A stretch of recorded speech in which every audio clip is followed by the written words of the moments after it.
Ah, tá. Começou agora. Tá gravando ali, né? Então, a gente vai falar agora da segunda vinda de Cristo. Fernanda, tudo bem? Nós estamos mandando um abraço para você. Fernanda! E também o Brian tá aqui, o Fernando, um amigo Hoje do Daniel. Hoje a igreja tá grande, Fernanda! Prazer, O Flávio, a Rita falou agora. Outro Fernando, meu xará. Brian, O Brian, a Val e o Daniel. E também tem outros irmãos que vão nos ouvir também, né? Quem sabe a Areta e outros irmãos lá, do grupo lá em Atibaia. O Marcos, queridos irmãos. Então a gente vai continuar o estudo de a segunda vinda de Cristo. A parte 3, né? Quem já estava acompanhando tem a primeira parte, a segunda e essa terceira parte, tá? Então por que a gente falou 3 vezes? Porque tem tantas escrituras na Bíblia da segunda vinda que a gente nem vai conseguir. A gente vai terminar talvez hoje a terceira parte e acabar esse estudo. Mas na verdade é um estudo que não deveria acabar nunca, né? Se a gente vai ver a Bíblia de maneira sincera, o assunto, a vinda de Jesus está nos evangelhos do começo ao fim. Porque ele veio e depois ele prometeu que vinha e a volta. E o Antigo Testamento fala da primeira e da segunda vinda, como a gente vai ver. O Antigo Testamento já falava que Jesus voltaria uma segunda vez. Então a gente vai ler algumas escrituras que falam sobre isso. Quer dizer, a igreja, a gente falou isso muito na aula passada, no primeiro século a igreja ela tinha isso como alicerce dela. Era o assunto mais falado na igreja. A gente pode ver pelas cartas. A carta acaba sendo um registro, né? Paulo ao mesmo tempo está ensinando e reproduzindo entre aspas, a cultura da igreja, o que era a conversa entre eles. Então, Paulo sempre está falando, entre uma carta e outra, ele sempre fala da vinda. Então, dá para perceber pelo Novo Testamento que o assunto era muito mais falado do que é hoje. Minha sensação como cristão, e conhecendo algumas igrejas, que esse assunto esfriou na igreja. E é característico de uma... Só uma dúvida, mesmo antes da primeira vinda ele já existia, né? Ele existia, Jesus Cristo, 1 João, lembra lá, né? Sim. A palavra estava com Deus... E era Deus, né? Ele veio, mas ele não começou a existir a partir de quando ele veio. Exatamente. Ele existiu eternamente. Ele é coeterno com Deus. Até a teologia usou esse termo, né? Coeterno. Que a escritura de Gênesis deixa claro. Né? Quando o Gênesis vai criar lá, que ele fala, façamos o homem à nossa semelhança. Como assim a nossa semelhança? Então, há seres conversando lá. Alguns vão interpretar que é um plural majestático, que era comum nas escritas do Oriente, mas não cola. Muita gente já mostrou que não era usado desse jeito, e muito provavelmente é sinal da Trindade, né? Deus Pai, Deus Filho e Deus Espírito, numa união perfeita, eterna, que a gente estava conversando hoje, decidiram criar os homens por generosidade, não por necessidade. Porque como eles são 3, eles se suprem. Né? A Trindade é Pai, eternamente Filho, eternamente Pai. Né? E o Espírito Santo na relação entre eles, seria o que está entre eles. E aí eles viviam numa eternidade passada. Imagina, olha que coisa difícil para a mente humana. Havia uma eternidade passada. Porque como não há um começo para Deus, então ele vive eternamente já no passado. E aí vai ver uma eternidade futura. Entendeu? Porque a eternidade ela não se aponta só para um lado, ela aponta para os dois lados do gráfico, né? Entende? Então eles estavam supridos, totalmente felizes. E aí a gente tenta entender o que fez Gênesis 1, né? Porque de repente Gênesis 1 começa... Né? Então Deus fez o céu e a terra, né? Por que ele quis fazer? A Bíblia não responde tão claramente, ela só dá a entender uma coisa clara. Deus num transbordar de amor falou, vamos criar, porque Deus é essa abundância de amor, né? Agora ele não criou porque ele precisava da gente. Alguns, como a gente estava falando, né, Rita, falam que Deus criou porque estava sozinho. Primeiro, se ele está sozinho e se ele vive solitário, ele não é Deus, porque o conceito de Deus é algo independente, né? Se você depende, você já não é Deus mais. Então você é independente e é cheio de amor e criou por graça, por amor. Claro que ele gosta dos seres humanos, ele ama os seres humanos, por isso que ele mandou o filho dele. Criou e mandou. A maior prova de amor é ter dado o filho por nós. Mas o amor dele não é o amor que a gente tem como humano, né? A gente tem um amor que é esse, amor de dar, mas no fundo a gente faz uma troca, né? A gente gosta das pessoas porque elas são legais, bacanas, a gente também precisa, né? Para Deus não, a relação com ele é sempre dar. Ele não precisa da gente. Então, só que ele gosta muito, ele se agrada em nós. A Bíblia fala até que ele canta para nós de alegria. Né? Então, claro que Deus tem emotividade, também a gente estudou isso aqui. A gente teve um estudo sobre a emotividade, as emoções de Deus, né? Que ele transparece na Bíblia, né? Aí como que Deus se emociona? A Bíblia mostra Deus se emocionando, cantando, né? São imagens, né? Deus é muito maior do que a gente consegue Mesmo com a Bíblia, Deus é além, né? Ele revela aquilo que ele quer que a gente conheça dele. Mas você está perfeitamente, Jesus vem a segunda vez então, que a primeira ele veio, o Eterno se encarna, e a segunda vez ele vai voltar. Porque ele falou para os discípulos que voltaria. Só que a segunda vinda, a gente vai ver que tem vários assuntos ligados a isso. O que significa ele voltar a segunda vez? Então vamos começar só primeiro, frisando que a igreja, a primeira esperança, a principal esperança dos cristãos era a segunda vinda. A gente pode fazer uma pergunta. Você acredita que na maioria dos cristãos, sem nenhum tipo de julgamento, é uma pergunta bem técnica, pense assim, a maior esperança dos cristãos atuais é a segunda vinda de Cristo? Não. Você percebe na cultura cristã que é isso que a pessoa acorda e dorme pensando na conversa, nos pra cultos. mim, elas vivem como se ele não fosse voltar. Se você tá tão querendo acumular coisas aqui, é porque você não tá esperando ninguém voltar, né? Nunca não há esperança de que ele volte. Tanto a questão materialista, né? O ser humano tá mais materialista, né? Então, mesmo os cristãos, né? Então... O Evangelho é a primeira vinda de Cristo. Exatamente. A segunda vinda, então, seria o quê? O Apocalipse fala sobre a segunda vinda. No final, conta toda a história até a nova vinda de Cristo. Aí é os novos céus e nova terra. É a nova criação. Sim. Quando a Bíblia fala haverá novos céus e nova terra, é na segunda vinda de Cristo. Ele vem para começar o reino eterno, onde não vai haver mais pecado, não vai haver mais erro, o mundo vai ser perfeito. Perfeito pela criação de Deus. O conceito de perfeição é aquilo que Deus faz perfeito, né? Então essa é a segunda vinda. Então ele vem inaugurar, vai acabar a cronologia, né? Vai ser novos tempos, nova interação. Nós não sabemos, a Bíblia dá lampejos do que vai ser. Ela revela em parte, mas muita coisa a gente vê que vai ser maravilhoso, a gente vai ler algumas escrituras. É que a primeira ele vem como sacrifício, né? Sim. E agora a segunda ele vem com glória, como rei. O rei definitivamente aclamado. Aclamado como rei mesmo, né? Aclamado por Deus e pelos que estão esperando ele, né? A gente vai ver aqui que a própria igreja, ela é retratada como a noiva do Cordeiro, a noiva do rei, a noiva... Tem várias imagens. Então ele está voltando e aos olhos de Deus, a igreja é a noiva dele, né? Assim, aquela escritura em Gênesis que fala, o homem largará pai e mãe e se unirá com a sua esposa, é uma profecia da vinda de Jesus. Porque Deus largou o pai, veio na terra buscar a igreja e vai voltar com a igreja, né? Então, para Deus. Então, assim, tem toda uma simbologia muito forte do casamento e a igreja. Então a igreja, ela está o tempo todo pensando, puxa, nesse sentido é aclamação, né? Ele é meu rei, ele vai vir. Então era tão forte, até seguindo o que eu ia falar aqui, a palavra maranata era muito usada nos cultos. Tem várias amostras disso. Provavelmente a Bíblia não registra todos os cultos, mas havia momentos do culto em que eles estavam aclamando, vem Jesus. Eles usavam uma terminologia que ficou registrada na Bíblia, maranata. Não sei a pronúncia exata, para falar a verdade, é aramaico, né? Aí vem Senhor. Então fazia parte das canções, da liturgia. A liturgia é a disposição do culto, né? Quando se faz.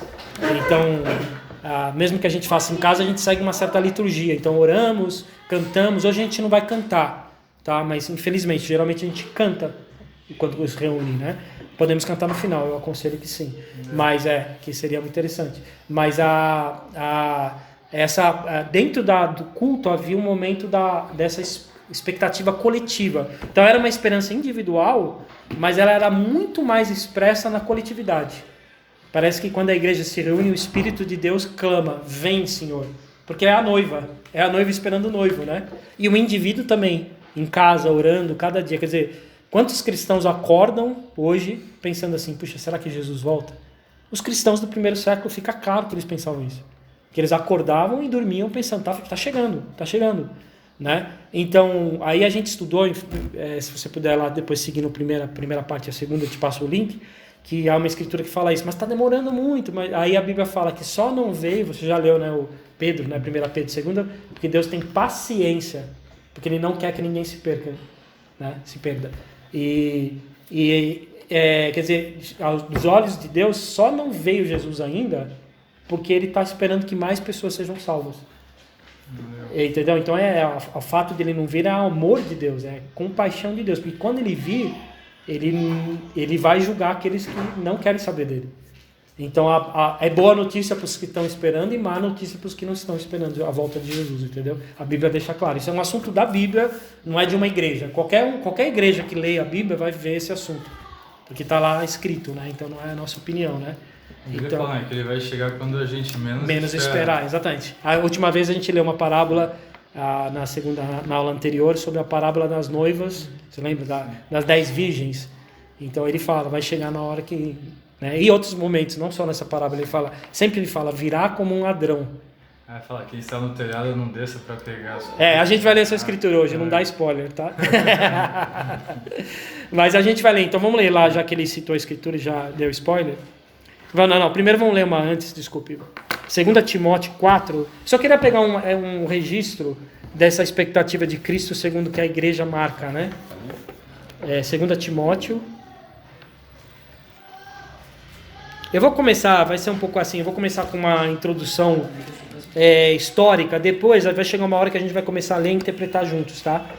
E aí cada um vai pegando e vendo o que entendeu, né? Timóteo é Segundo Testamento, né? Segundo Testamento? Novo. Segundo, ideia. Isso. Lá uma das últimas cartas. Lá, É o primeiro ou o segundo? 2 Timóteo 4, 7 e 8. Pode ler. Mais rápido no índice. Exatamente. Não tenha vergonha de usar o índice. 2 Timóteo o quê? 2 Timóteo 4, 7 a 8. Aí Paulo está se escrevendo para um amigo, né, um companheiro que é Timóteo, né? E aí ele expressa uma coisa muito bonita sobre ele e a igreja, né? Por isso que a gente vai ler do 7 ao 8. Você pode ler, Brian, por favor? O que é? Segundo o quê? 2 Timóteo 4, 7 a 8. Tá. Combati o bom combate, terminei a corrida, guardei a fé. Agora me está reservada a coroa da justiça, que o Senhor, justo juiz, me dará naquele dia, e não somente a mim, mas também a todos os que amam a sua vida, a vinda. Sua vinda. Sua vinda. Olha que forte. Paulo está falando da vida dele. Aí ele fala, eu estou terminando, porque aqui logo depois ele é sentenciado e morto por Roma. Né? Ele estava na fase final do julgamento escrevendo essa carta. Muito pouco tempo depois ele foi morto. Ele estava na Espanha, não é isso? Não, ele está em Roma agora.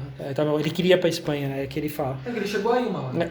Ficam em dúvida se chegava aí, mas provável que sim. Alguns têm dúvida que não. Mas aí ele está escrevendo essa carta da cadeia, e aí ele está falando, eu já estou terminando. Logo nessa carta mesmo ele fala uma coisa bonita, eu estou sendo como uma oferta de bebida, que era uma oferta ritualística no templo, não bebida alcoólica, era bebida que Deus... Ele tem essa referência em Levítico. Levítico, que era uma oferta que era pela lei era dada a Deus. Aí ele fala, eu já estou sendo entregue, eu vou morrer. Ele já sabia que ia morrer, mas ele termina cheio de esperança. Ele não fala assim, vou morrer, caramba, Timóteo, estou desesperado. Não, ele fala, combati o bom combate, terminei a corrida e guardei a fé. Guardou a fé. Quer dizer, ele está falando, cara, eu terminei a corrida. Imagina a gente chegar no final da nossa vida falando, agora falta pouquinho para eu estar no céu. É isso que ele está falando, falta pouco para eu receber o quê? A coroa da justiça. Aí ele fala, mas ela não é só para mim, é para quem mais? Todos que amam a sua vida. Que amam, né? Amam a sua vinda, que é a vinda de Jesus. Olha como ele define a igreja. A igreja, aos olhos dele, são aqueles que amam a vinda. A volta de Cristo. Olha que definição de igreja diferente, né? O que é a igreja? Aqueles que amam a vinda de Jesus. Porque esses vão receber o prêmio, ele está falando. Ele chega a dizer, não é só para mim, mas para os que amam. Então a igreja era do DNA da igreja, os que amam a vinda. Então esse aspecto que eu acho que esses estudos que a gente tem feito é para restaurar em nós. Como não é fácil ter esse coração, confesso que a gente está trabalhando, lutando no dia a dia, a gente pensa em tudo menos na vinda de Cristo às vezes, né? Mas a Bíblia nos recomenda por essa escritura, não para nos condenar, mas para dizer, olha o que coração que vocês devem chegar. Onde vocês devem estar na fé? Um povo que ama a vinda de Cristo. Quer dizer, o cristão o que define um cristão hoje em dia? Será que é isso? O povo que ama a vinda de Cristo? Difícil, né? Definir. Infelizmente, né? Para a nossa vergonha, para o nosso pesar, como o povo de Deus, a gente sente mal e a gente quer orar. Porque a vida está muito confortável, né? Eu acho que em outros períodos históricos mesmo, né? Muita Exatamente. guerra, né? Hoje não. Você vê, tem guerras, mas não como tipo uma Primeira Guerra Mundial, uma Segunda Guerra Exatamente. Mundial, onde tinham necessidades, fome, né? Então hoje é muito conforto, então as pessoas nem querem que ele volte, algumas, tá tão bom aqui. Tá bom, tá aqui. Em outros países, Melhor não voltar. mas talvez aqui no Ocidente assim, mas talvez em outros lugares no Oriente, não. tem lugares que os caras estão orando, venha Jesus, porque eles estão passando por situações ou perseguições terríveis. Lá na África, você vê que toda vez estão matando vários Por cristãos. isso que as dificuldades são importantes, né, na vida. Por um lado, tira a gente daqui, né? Exato. Desenraiza aqui, né? Tirou a gente da zona de conforto. Na zona de conforto. E Deixa a gente se acostumar. Perfeito. Se Isso aí. se acostumar e colocar uma situação diferente, não sai. Isso mesmo. Isso mesmo. Então vamos lá, então continuando com esse espírito, é um bom termômetro para nossa fé. Pensa no teu coração, eu estou amando a vinda de Cristo, eu nem penso nisso. Se você não está nem pensando, creia que a Bíblia vai te construir esse espírito. Não é uma condenação para você. Fala, olha, a Bíblia vai me trazer. Se eu estou pensando, você está pensando certo. A Bíblia está falando, é isso mesmo, aguarde a vinda de Jesus. Esse é o espírito da igreja, da noiva que aguarda né? Então agora vamos ler, ele deu spoiler aqui, o Brian, né? Já ficou gravado, hein? Desculpa. Mateus 24. O que ela lê? Não é spoiler, é o espírito que já estava dizendo. Exatamente, estava combinado. Ele já falou a escritura, ele foi comentar, ele falou a escritura que eu ia usar. A segunda Timóteo? Não, a outra, essa aqui agora. Ele já começou a citar. Eu falei, pera, não é. 24, o quê? 24. 24, do 1 Do versículo 1. até o 35. Nossa, é daqui até o 35. Nossa, amor, vamos ler tudo isso. Nós vamos ler um trecho. Desculpa, é que eu vou tentar a gente se ater a uma escritura completa. A melhor maneira de ler trechos é pegar ele inteiro e não ficar saltando tanto, Tá. mas enfim. Mas é que também a profecia inteira é desse tamanho, não vamos ler Então tudo. vamos dividir, né? A leitura a gente pode dividir em duas partes. Eu vou sugerir o seguinte, porque duas, porque é a leitura mais ou menos natural. Pode ser três, filho, mas a minha sugestão, a gente começa do 1 e termina no 14. Acho que no 15. Quem lê do 1 ao 14, só para saber? Não posso ler. Você pode ler do 1 ao 14, do 15 a... Do 15, deixa eu ver, 25, vamos... Do 15 ao 25.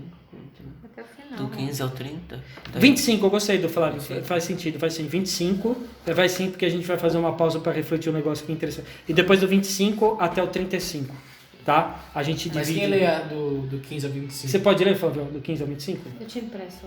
Tá. Nossa, o pessoal tá ali na... Ô Val, eu até sugiro se você puder abrir. Acender. Não, o meu é o zóio. É o zóio mesmo. E aí, Mas você consegue chegar? você quer ler, Fê, do 29 até o 35? Não, do 26 até o 35? Leio. Topa? Leio. Beleza.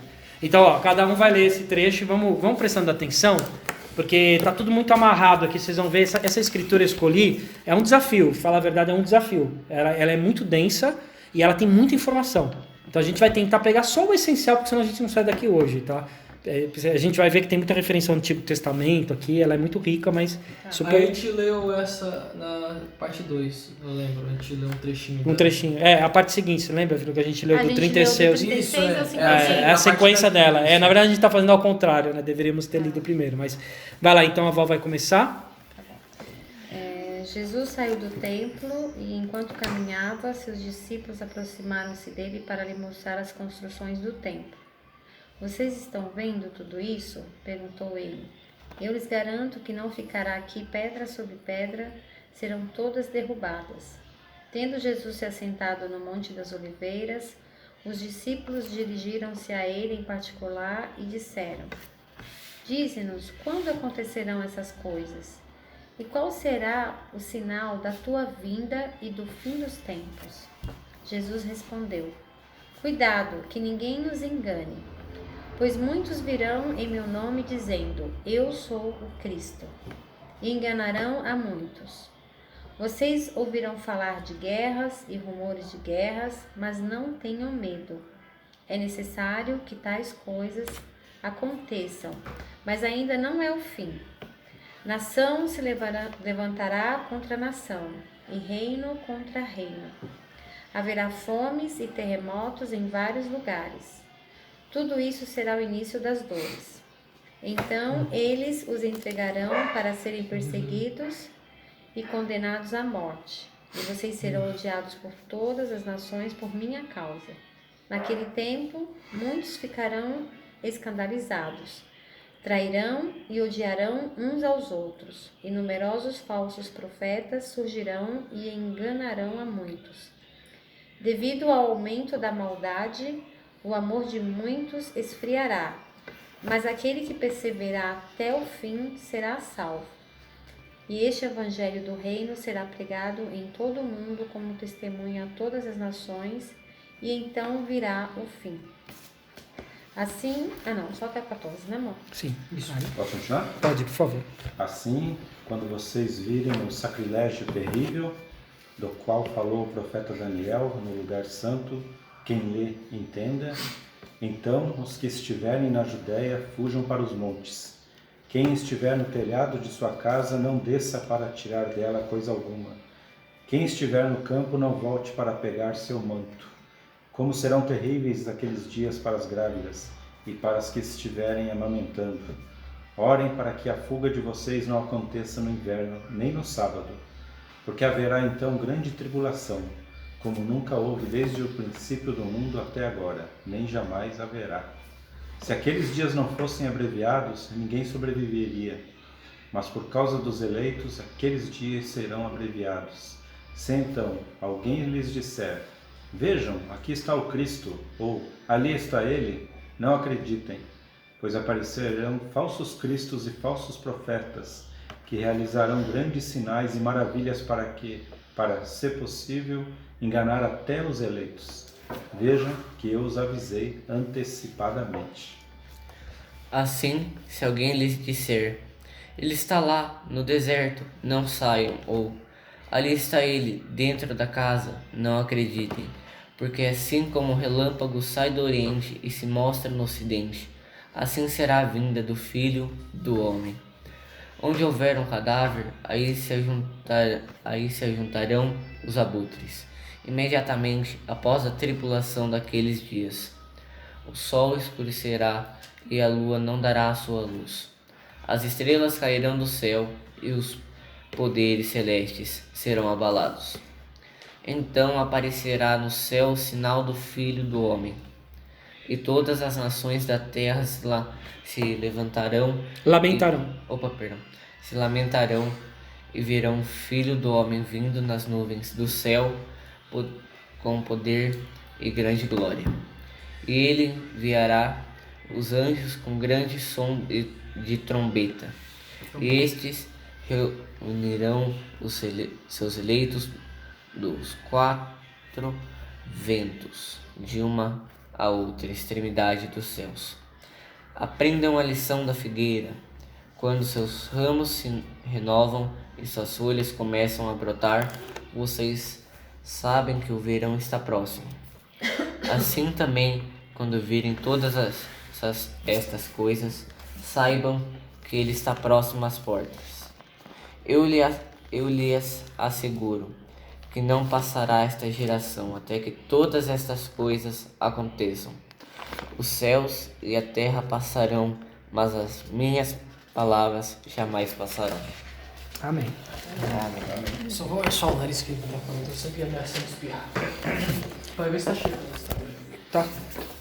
Bom, então é um trecho longo, então a gente vai tentar ir destrinchando em ordem, tá? Eu sei que tem um turbilhão de ideias, né? Ela trabalha com muita imagens, né? Muita coisa assim forte e tudo, então tem profecia, você percebe? Tem até uma parte aqui que está em diagramado como... Quando ele faz isso, é uma citação clara de uma profecia, tá? E então, assim, você percebe que é um trecho que aparentemente ele é muito simbólico, né? Ele fala de cima, na verdade... Parece que ele está falando de coisas que vão acontecer ali, isso. De coisas que vão acontecer no futuro. Depois, então há uma mistura de tempos, né? A cronologia não fica tão clara, mas quando a gente começa a estudar de maneira organizada, vai ficando mais claro. Então é uma escritura que exige parar e pensar no que ele está falando, em que contexto, qual escritura ele está citando. E qual público? Né? E aí qual escritura que ele cita no Antigo ajuda muito a entender até a ordem, né? Claro que a gente não vai resolver todas as questões de cronologia aqui, a gente vai ver que tem coisas que ficam por querer, até a gente vai ver, por querer ficou ambígua. Jesus falou frases ambíguas no sentido de ambivalentes, né? Não imprecisa, mas ambivalentes, servem para os dois tempos. Logo depois que ele morresse e para agora. Então ele usa uma ambivalência que é tipo da linguagem bíblica, né? Então a gente vai ler primeiro um elemento só para começar. Por que desencadeou todo esse discurso, que é chamado de um discurso de Jesus, um discurso completo, com começo, meio e fim, né? Então a cena é o seguinte: Jesus saiu do templo. Então até então ele estava dentro do templo de Jerusalém ensinando. Para quem? Para os discípulos. Olha só, olha no versículo 37, no capítulo 23, ó. Só volta um pouquinho a página. Olha que forte o que ele fala. 25? No 23, versículo... Só um pouquinho. Bem acima É só do um pouquinho 24. isso aí, Fernando. Exatamente. Volta só um pouquinho, só para entender com quem ele está falando, para a gente começar a entender a força do que ele falou. Jerusalém, Jerusalém, você que mata os profetas e apedreja os que são enviados. Quantas vezes eu quis reunir os seus filhos como a galinha reúne os seus pintinhos debaixo de suas asas, mas vocês não quiseram. Eis que a casa de vocês ficará deserta. Só para situar, ele fala isso dentro do templo. Jerusalém, Jerusalém. O que ele fala sobre Jerusalém? É positivo? Não. Fala, vocês mataram profetas. E é interessante, você vai pegar a história. Jerusalém é o povo escolhido por Deus, mas foi o povo que mais lutou contra Deus, segundo a Bíblia. Porque tendo conhecimento de Deus, eles não ouviam o que Deus queria deles. Então, eles criaram uma religião, um sistema religioso, uma lógica, que só foi mostrando que eles estavam muito acomodados com ter um templo, ter um lugar que eles iam toda, né, tinha umas regras religiosas, então eles iam, participavam daquele ritual, levavam os animais para sacrificar. Só que ele está falando, no fundo, vocês sempre mataram profetas, vocês não ouviram o que Deus queria de vocês, e agora acabou. O que ele fala aqui no versículo 38? Eis que a casa de vocês ficará deserta ou vazia. Deserta. Olha o que ele fala da casa. Sabe o que significa a palavra casa para eles? A casa de vocês é uma referência principalmente ao templo, ao lugar sagrado. Vai ficar deserto. O lugar mais importante de vocês não vai ter mais nada. Acabou. Então esse é o contexto. Aí no versículo 1 do 24, Jesus saiu do templo. Ele acabou de falar aí e saiu. Imagina a cena, um homem fala isso, e se você pegar um pouquinho antes, ele faz parábolas aqui falando com fariseus. No 23 é um capítulo que ele fica falando com fariseus e saduceus, que são os líderes religiosos. Hipócritas, ai de vocês, ai de vocês. Né? Todos os parágrafos ele está, olha quantas vezes, até aquele 37 que a gente chegou, que é o Jerusalém, Jerusalém, olha quantos ais tem aqui, ai de vocês, ai de vocês, ai de vocês. O ai na Bíblia significa o quê? É um ai profético, lamentação pelo estado espiritual, presente ou futuro. Fala, ai de vocês, que triste. É assim, vocês não têm ideia do que vai acontecer com vocês. Ai, vai haver uma condenação. É uma dor de Jesus real. Quando ele fala o ai, é um ai profético. Que tem em outras escrituras, em Isaías também tem. É o ai assim, vocês não estão sabendo o que vai acontecer com vocês, vai ser triste. E nesse contexto ele sai do templo. Depois de falar vários ais, e fala Jerusalém, ele lamenta por Jerusalém, um pouco no outro. Quer dizer, nem eles que estudavam as leis não acreditavam nele como filho de Deus. Que a Bíblia anunciava que o filho de Deus, né, como você viu o que você falou, viria um dia. A Bíblia falava, tem até uma profecia que fala, vocês me encontrarão no templo, eu virei até o templo. Imagina, Deus fala, eu vou até o templo falar com vocês. E Jesus entrou no templo cara a cara para lidar, porque a escritura que profetizava isso era um confronto, vocês precisam se arrepender. Eu vou até o templo pessoalmente. E ele veio, Deus encarnou na figura de Jesus e veio falar com os fariseus, com os líderes. Não sei se eu estou dando um spoiler aqui, mas a situação é muito grave, porque está dentro do congresso judeu lá, né, que era o lugar da lei e da ordem deles, falando da podridão deles lá dentro. Lá dentro, sim. E eles não estavam enxergando. É como se nos tempos de hoje as coisas todas estão gritando aí que Jesus está voltando e as pessoas não estão enxergando. Perfeito. A analogia dá a impressão que a gente está repetindo a história. Sim, a gente vai ver que é isso mesmo. Por isso que os tempos se misturam aqui logo mais, nós vamos ver, né? É isso mesmo. É porque é temporal, né? Na verdade, em qualquer época. Né? O tempo tá, essa sensação que dá, ele está falando de uma profecia logo depois ali, e agora sim, porque é a mesma situação. Jesus está gritando, está falando ais para o mundo, e o mundo não está ouvindo. Então o que aconteceu lá, vai acontecer aqui. Né? Esses ais servem para nós também. Porque é coração humano, né? É o coração humano. Ele está sempre se apegando a coisas. A coisas aqui. Porque eles estavam se apegando ao templo ali, né, em si. Até hoje, né, o judeu tá lá adorando o templo, né? Eles Tem um brigam, Que restou do templo. Tem o muro das brigam por causa do lamentações. templo Sim. até hoje. Tem o muro das lamentações. A gente vai ver que nem é o templo, é o muro de arrimo que estava embaixo do templo. Não é, o templo foi destruído. Não é nem o templo. É a base, né? Mas curioso que os próprios discípulos parece que não se atentaram à gravidade e aí saíram adorando o templo do lado de fora. Perfeito, ó. Já que você iniciou, é interessante porque aqui fala o quê, ó? Ele fala assim, vocês estão vendo, ele vira e fala assim, aproximaram-se dele, enquanto ele caminhava saindo, aproximaram-se dele para lhe mostrar as construções do templo. Aqui não fica tão claro, não vá lá, por favor, senão vai ficar longo, eu vou ler, tá? Depois vocês podem ler em casa, quiser de novo. Marcos 13:1, olha só como eles falam, aqui fala só que eles se aproximaram, lá fica mais claro. Olha, mestre, que pedras enormes! Que construções magníficas! Esse templo foi erguido por Herodes, demorou dezenas de anos. Ele ficou muitos anos construindo. Para você ter uma ideia, quando Jesus estava lá, e não tinha terminado. Terminou um pouco depois que Jesus ainda foi embora. Porque ficou anos construindo. O templo era magnífico. Falam que era coisa linda, assim, sabe? As pedras, o Herodes ele era megalomaníaco. Ele fez as maiores obras lá na região. E ele tinha... Eram pedras, assim, do tamanho de... Assim, como... muito maior que pessoas, né? Eram colocadas de maneira milimétrica, cortadas.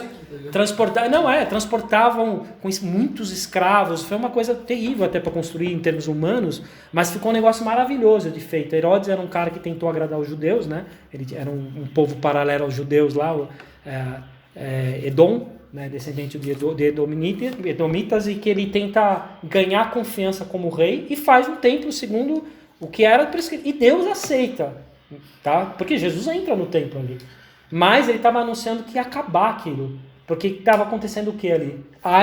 Hipocrisia, vida nada a ver. E também era um começo de uma nova era. Não era só para hipocrisia, era agora o templo vivo está aqui. Larga esse templo. Também tem um anúncio no sentido da hipocrisia, mas também parem de achar que Deus vai ficar eternamente nesse templo. Esse templo é temporal. Eu sou eterno. Jesus estava apontando para ele aqui também. E a cegueira pior deles era não reconhecer que o próprio Deus estava lá entre eles, né? E aí você fala muito bem, no meio de tudo isso, os próprios discípulos estavam meio... abobados. Jesus, mas olha o tamanho dessas coisas, você está querendo dizer que vai acabar tudo? Não, isso aqui é muito bom, que maravilha. Porque eles perceberam que ele estava dizendo o quê? Vai ficar deserto. E aí a pergunta deles é motivada pela luta espiritual dos discípulos. Os discípulos não estão só perguntando assim, um grupo de pessoas super unânimes, né, cristãos tudo unidos pela fé, perguntam para Jesus, então quando vai ser? Não, eles estão lutando no coração. Jesus, mas vai acabar mesmo? E quando vai ser? Como vai ser? Eles ainda apegados, porque quando eles falam isso que é ruim, né? Que é... Ele responde, vocês estão vendo tudo isso? Perguntou eles. Eu lhes garanto que ficará aqui pedra sobre pedra. Todas. Vocês estão se apegando a isso? Né? Então os próprios discípulos, 3 anos andando com Jesus, dormiram no ponto. O que a matéria é destruída, mas a palavra dele permanece, né? Então o que ele está falando... Que no final ele fala isso, né? Então, o que ele está falando que vai permanecer, Exato. não a matéria. Perfeito, ele vê a última escritura do trecho os céus e a terra passarão, mas as minhas palavras jamais passarão. Ele responde a eles, para de se apegar. Tanto que o templo já foi destruído, mas a mensagem está aqui. E né? o templo de Jesus está erguido, né? Destrua esse templo que eu vou erguer em 3 dias. 3 dias Jesus ressuscitou e agora ele vive dentro dos cristãos pelo Espírito Santo. Né? E há um templo lá nos aguardando, que a Bíblia fala que nós vamos viver, e nós vamos estar num lugar que é o templo verdadeiro. Né? Então Jesus, perfeito, ele responde isso, parem de se apegar ao material, a minha fé é outra. Além da hipocrisia que ele está apontando, também está dizendo esse apego a uma religião institucional, a uma religião que não é pela fé, que não é pela... É um apego a... Esse apego a essa pedra. Exatamente. É um lance material que não vai durar. Não vai durar. Que não é a maneira. Deus é eterno. Nós não devemos se apegar a um templo que vai cair. Por mais que demore, Como ele foi feito. uma hora vai cair. Mas aqui ele está falando que vai ser rápido. E ele caiu. caiu, mas aí E foi não sobrou nada. exatamente. Mas aqui, claro que tem um ai, que ele está avisando, vai vir um castigo, né? Deus castigou o povo judeu, corrigiu, o Ciro castigou, depois a gente vai ver que historicamente isso ocorreu, né? Disciplinou, né? Ou, alguns vão dizer, cortou fora. Há muitas interpretações. Eu acredito que foi uma disciplina, tanto que Pedro, Paulo, eles são judeus. Uma parte do povo de Israel ficou fiel a Deus, né? E entenderam. Tanto... Você ia falar alguma coisa? Não. Não, você pensei que você ia perguntar. Mas legal, vamos continuar aqui, então vamos só continuar na sequência agora. Então a pergunta deles, né? Olha na 3 aqui, ó. Dize-nos, depois que eles chamaram ele em particular, quando ele estava sentado no Monte das Oliveiras, no 3, né? Ele sentou nos Montes das Oliveiras. Depois a gente vai ver que eles andaram bastante para chegar lá, tá? Não foi assim, saiu do templo, eles andaram alguns quilômetros. A gente vai ver a foto aqui. Quilômetros. Não é menos, é bem menos, mas dá uns 9, 10, na verdade, né? Não é pouco, não. Alguns falam Não, 13, nada né? pouco. Dize-nos quando acontecerá essas coisas. E qual será o sinal da tua vinda no fim dos tempos? Percebe que a pergunta deles cria uma estrutura de estudo muito interessante. Eles entendem que tem duas coisas que Jesus está falando. Eles falam, então, uma coisa é, quando vai acontecer essas coisas? O quê? As coisas relativas ao templo. Essas coisas que ele acabou, vai cair pedra sobre pedra. Quando vai acontecer essas coisas? Mas aí eles mesmos, na mente deles, eles entendem, se vai cair o templo, então está perto da segunda vinda. Eles mesmos. E Jesus responde, sim, é isso mesmo. Depois do templo, a partir daí, está ligado sim à minha segunda vinda. Ele não rebate essa associação que os próprios discípulos fizeram. Então eles associam cair o templo, essas coisas, e quando vai ser o sinal de que o Senhor está voltando de volta? Está vindo de volta. Então, a queda do templo seria um bom sinal, porque Jesus voltaria? Num certo sentido, é um início da promessa de que ele voltaria. É a certeza. Quando eles vissem o templo caindo, os discípulos que estavam atentos iam falar, bem que ele falou. Tá se cumprindo. Então está se cumprindo. Se está se cumprindo, que era até um critério dos profetas no Antigo Testamento, Tinha que se a cumprir. palavra dele se cumpre, creia na palavra desse profeta. Então, como Jesus fez é fantástico o que ele faz. Ele fala, vai se cumprir a primeira, e se cumprir, tenho certeza que vai acontecer a segunda. E é o que aconteceu. A gente viu o templo logo depois daí, que vocês sabem que é a história. Jesus morre no ano 33, né, aproximadamente 33, né, porque a contagem da história foi errada, né, há um ajuste de 4 anos aí, por isso que ele morreu no ano 33, né, na verdade ele estava com 30 anos, ele estava com 33 anos mais ou menos, ele nasceu no ano 4 antes de Cristo, né, muito difícil falar isso, né, mas aí ele, mais ou menos, realmente nessa época ele morre, no ano 70 acontece o quê?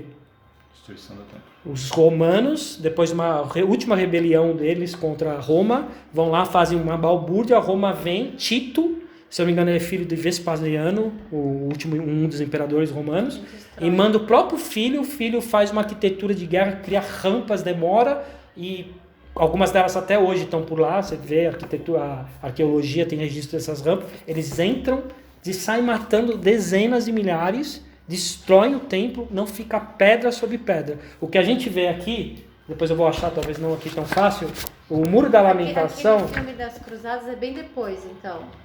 Século Não, o X. filme das Cruzadas é... Século X, é. Vai Mas eles resgatar. estão tentando entrar em Jerusalém. É que eles perderam. Mas essa Jerusalém já é a Jerusalém dos mamelucos. E depois... Dos turcos. Mamelucos, ele fala literalmente a tribo mamelucos, Então, né? adoro esse E filme. eles constroem de novo, aí os cruzados vão lá. É engraçado que além deles perderem o tempo, eles perderam a cidade inteira. Eu vou achar a foto depois aqui na hora adequada, que é... Aqui, ó. É uma fotinha, tá vendo? Esse Muro da Lamentação, sabe que eles ficam assim? Já viu aquela cena que eles ficam do lado do muro assim? Não, eles colocam- Os ortodoxos, os Eles judeus. colocam papeizinhos também, corações. Eles põem orações. Isso aqui não é o templo, isso é um muro de... É um modo de falar, não sei se eu tô falando besteira, porque eu não sou pedreiro. É um muro de arrimo. Porque sabe aquele papo de muro de arrimo? Você faz um muro para segurar uma estrutura onde você põe em cima. É uma Era a fundação. base, era a fundação. É uma fundação do Era templo. a fundação. Os templos não sobrou eles nada. ficam aqui, né? Isso aí era lateral de um morro, que eles fizeram um muro de arrimo, e o templo ficava lá em cima. Isso aqui Então é não o sobrou templo. nada. Isso aqui não é uma parede do templo original. Isso aqui é o quê? Isso é o muro de arrimo. O resto Daí cai eles tudo. continuam isso aqui é a cidade adorando esse velha. monte. E mesmo esse pedacinho que nem é o templo, por ser o pedaço do templo mais perto, a obra mais perto, eles Essa é a adoram. única coisa que sobrou, né, de tudo. Mas do templo, é interessante que dizem que quando você chegava, até recentemente, pelo que eu entendi no texto, você via a quina do templo no chão. Sabe a quina onde Jesus ficou em pé, quando Satanás leva ele e coloca em cima da... A quina do templo tem uma quina. Para você entender, ela ficava virada para uma parte muito alta, assim, né? E tá lá. Você acha pedaços dessa quina até hoje. Quer dizer, a parte do templo mesmo está no chão ali, está pedras ainda registradas. Não ficou pedra sobre pedra, está tudo ruína, né? Então é isso que Jesus falou. Mas eu quero voltar a um ponto interessante, só para a gente... Flávio, você que é diagramador, para agora, vai. Senão você vai ficar olhando a diagramação se está certo. Ele já está olhando, eu trabalhei no livro, você vai meter o pau. Está muito para a direita, muito para a esquerda. Essa mancha. Aí, olha só que forte quando ele fala assim, olha como a Bíblia é rica, né? Jesus saiu do templo. Parece uma escritura assim, simplesmente narrativa, né? Se você pegar a história do povo de Deus em Êxodo, não vamos lá, porque não vai dar tempo. Eu gostaria de ler. Sinceramente, é muito rico ler isso aqui. Eu vou ler o que a Escritura fala, só uma frase, porque ela é ali. Mas se você puder ler depois, leia. Êxodo 40, 34 a 35, fala da construção. Não, senão a gente não sai daqui hoje. É muita Escritura que ele remete, né? Êxodo 40, 34 a 35 é quando ele ensina a fazer o tabernáculo. Lembra que o povo, antes de fazer o templo, eles fizeram um tabernáculo. Era uma tenda, a tenda do encontro.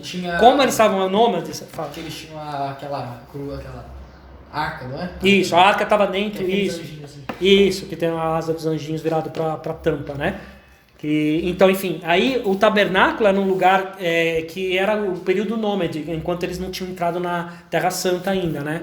Estavam vagando. Então, o tabernáculo, quando ele foi construído segundo a orientação de Deus, cada coisa, Deus deu o espírito dele para os artesãos, era uma coisa linda, a estrutura, pelo que a Bíblia fala, tecido com fios especiais e tal. Quando eles terminaram de fazer tudo conforme Deus, a Bíblia fala que a glória encheu o lugar, a ponto que os levitas não conseguiam entrar.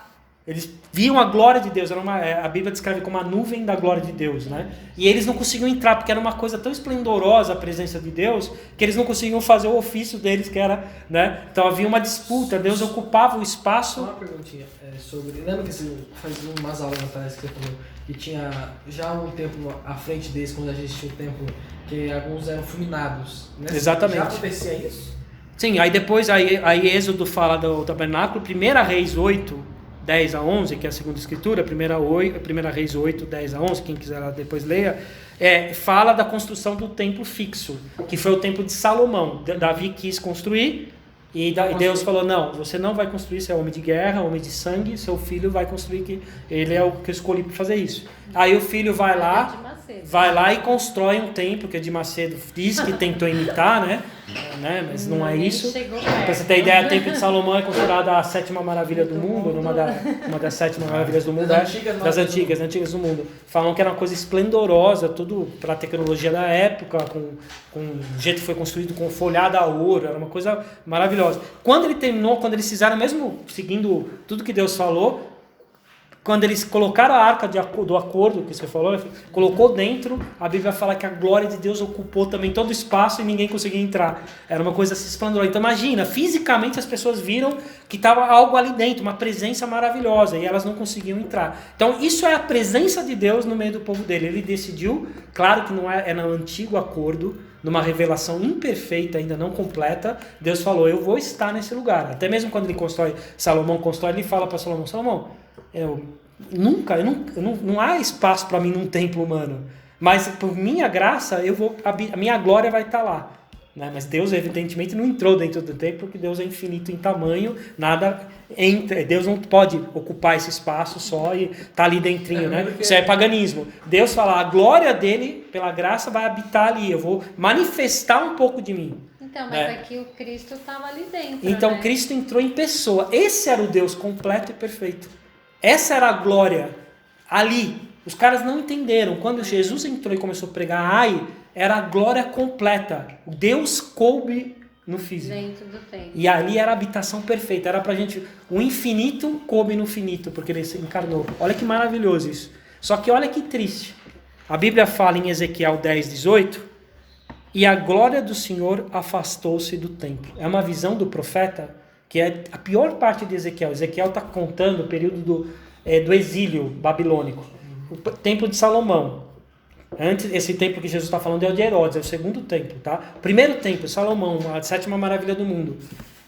O rei Jeoaquim é mandado para o exílio. Deus já tinha avisado. Jeremias inteiro, quem lê Jeremias sabe, vocês vão para o exílio, vocês vão, arrependam-se. E o povo não, e matava os profetas. Tentaram matar Jeremias, por exemplo.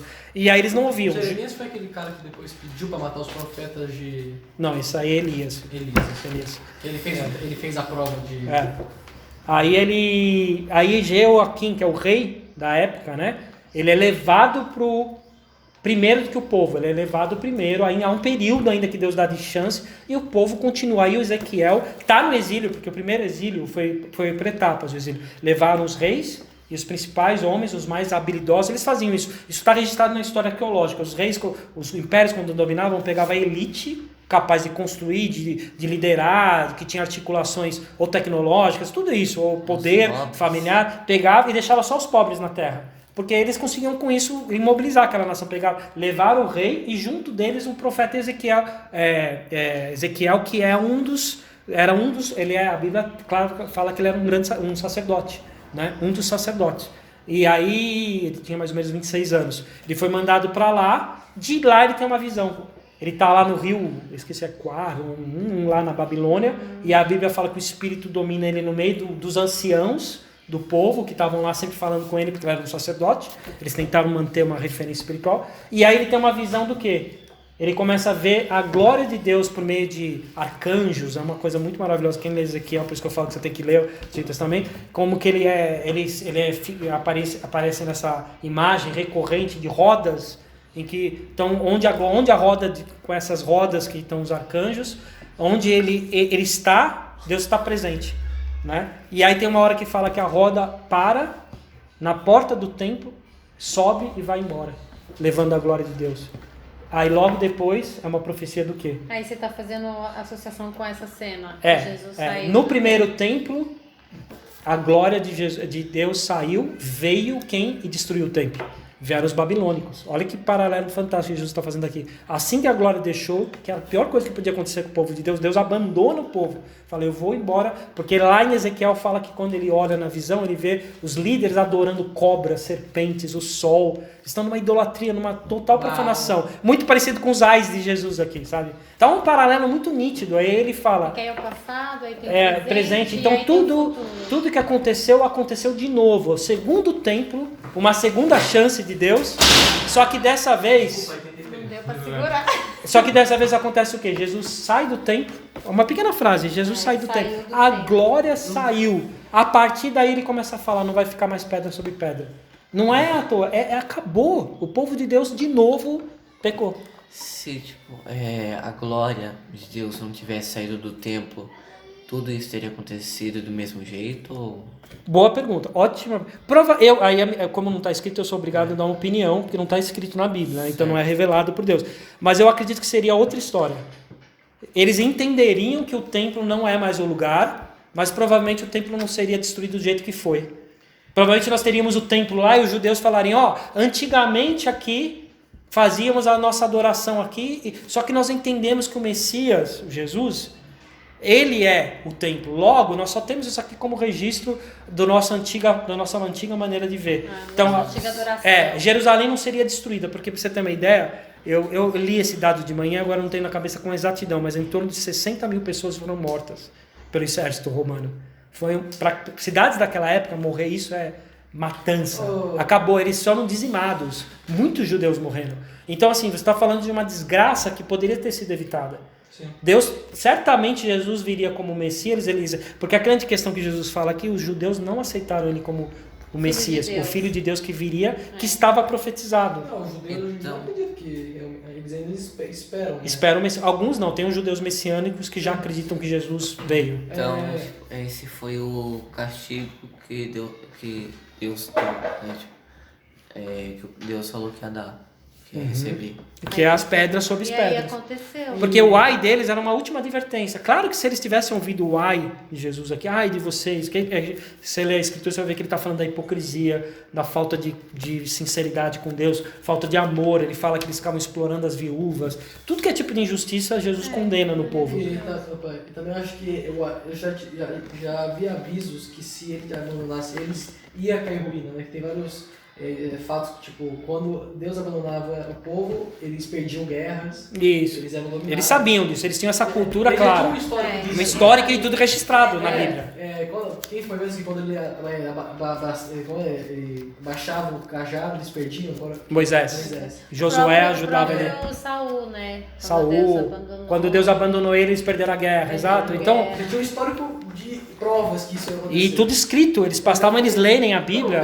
Desculpa, certeza muitos conheciam isso por ser a história de formação do povo deles. Mas aí faz um paralelo com a gente, né? Tava na Torá, né? Tava na Torá. Isso, Agora, esses registros.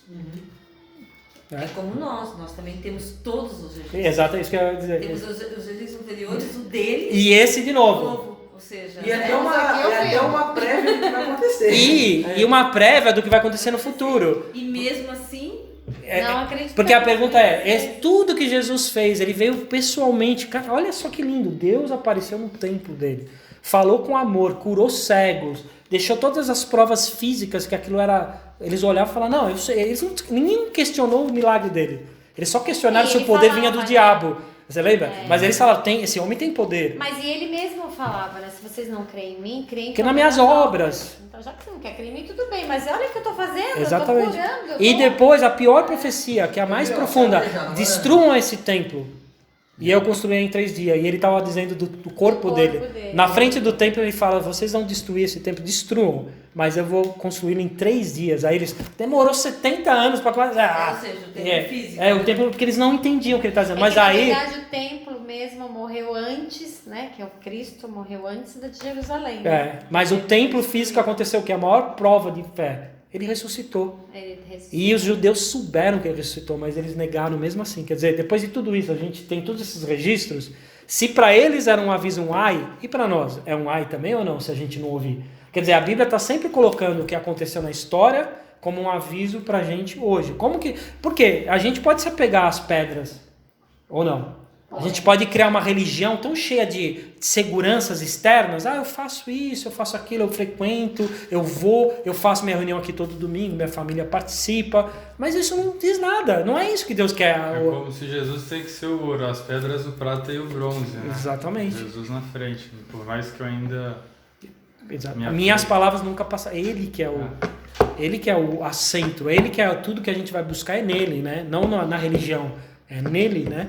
E eles não enxergaram isso, né? Agora vamos só para frente, senão a gente tá demais aí as coisas. Mas eu quis fazer esse paralelo só uma frase para ver como essa escritura. Jesus saiu do templo. É incrível como uma frase conseguiu montar isso tudo. Porque a Bíblia faz esses paralelos. O legal da Bíblia, você vai ver, cada escritura está dialogando com outras, né? Então ele saiu, Ezequiel falava que a glória de Deus saía e veio dominação. Aqui também. Logo depois ele sai do templo. E nesse contexto de sair do templo, ainda eles ficam falando para Jesus, olha as pedras, Jesus.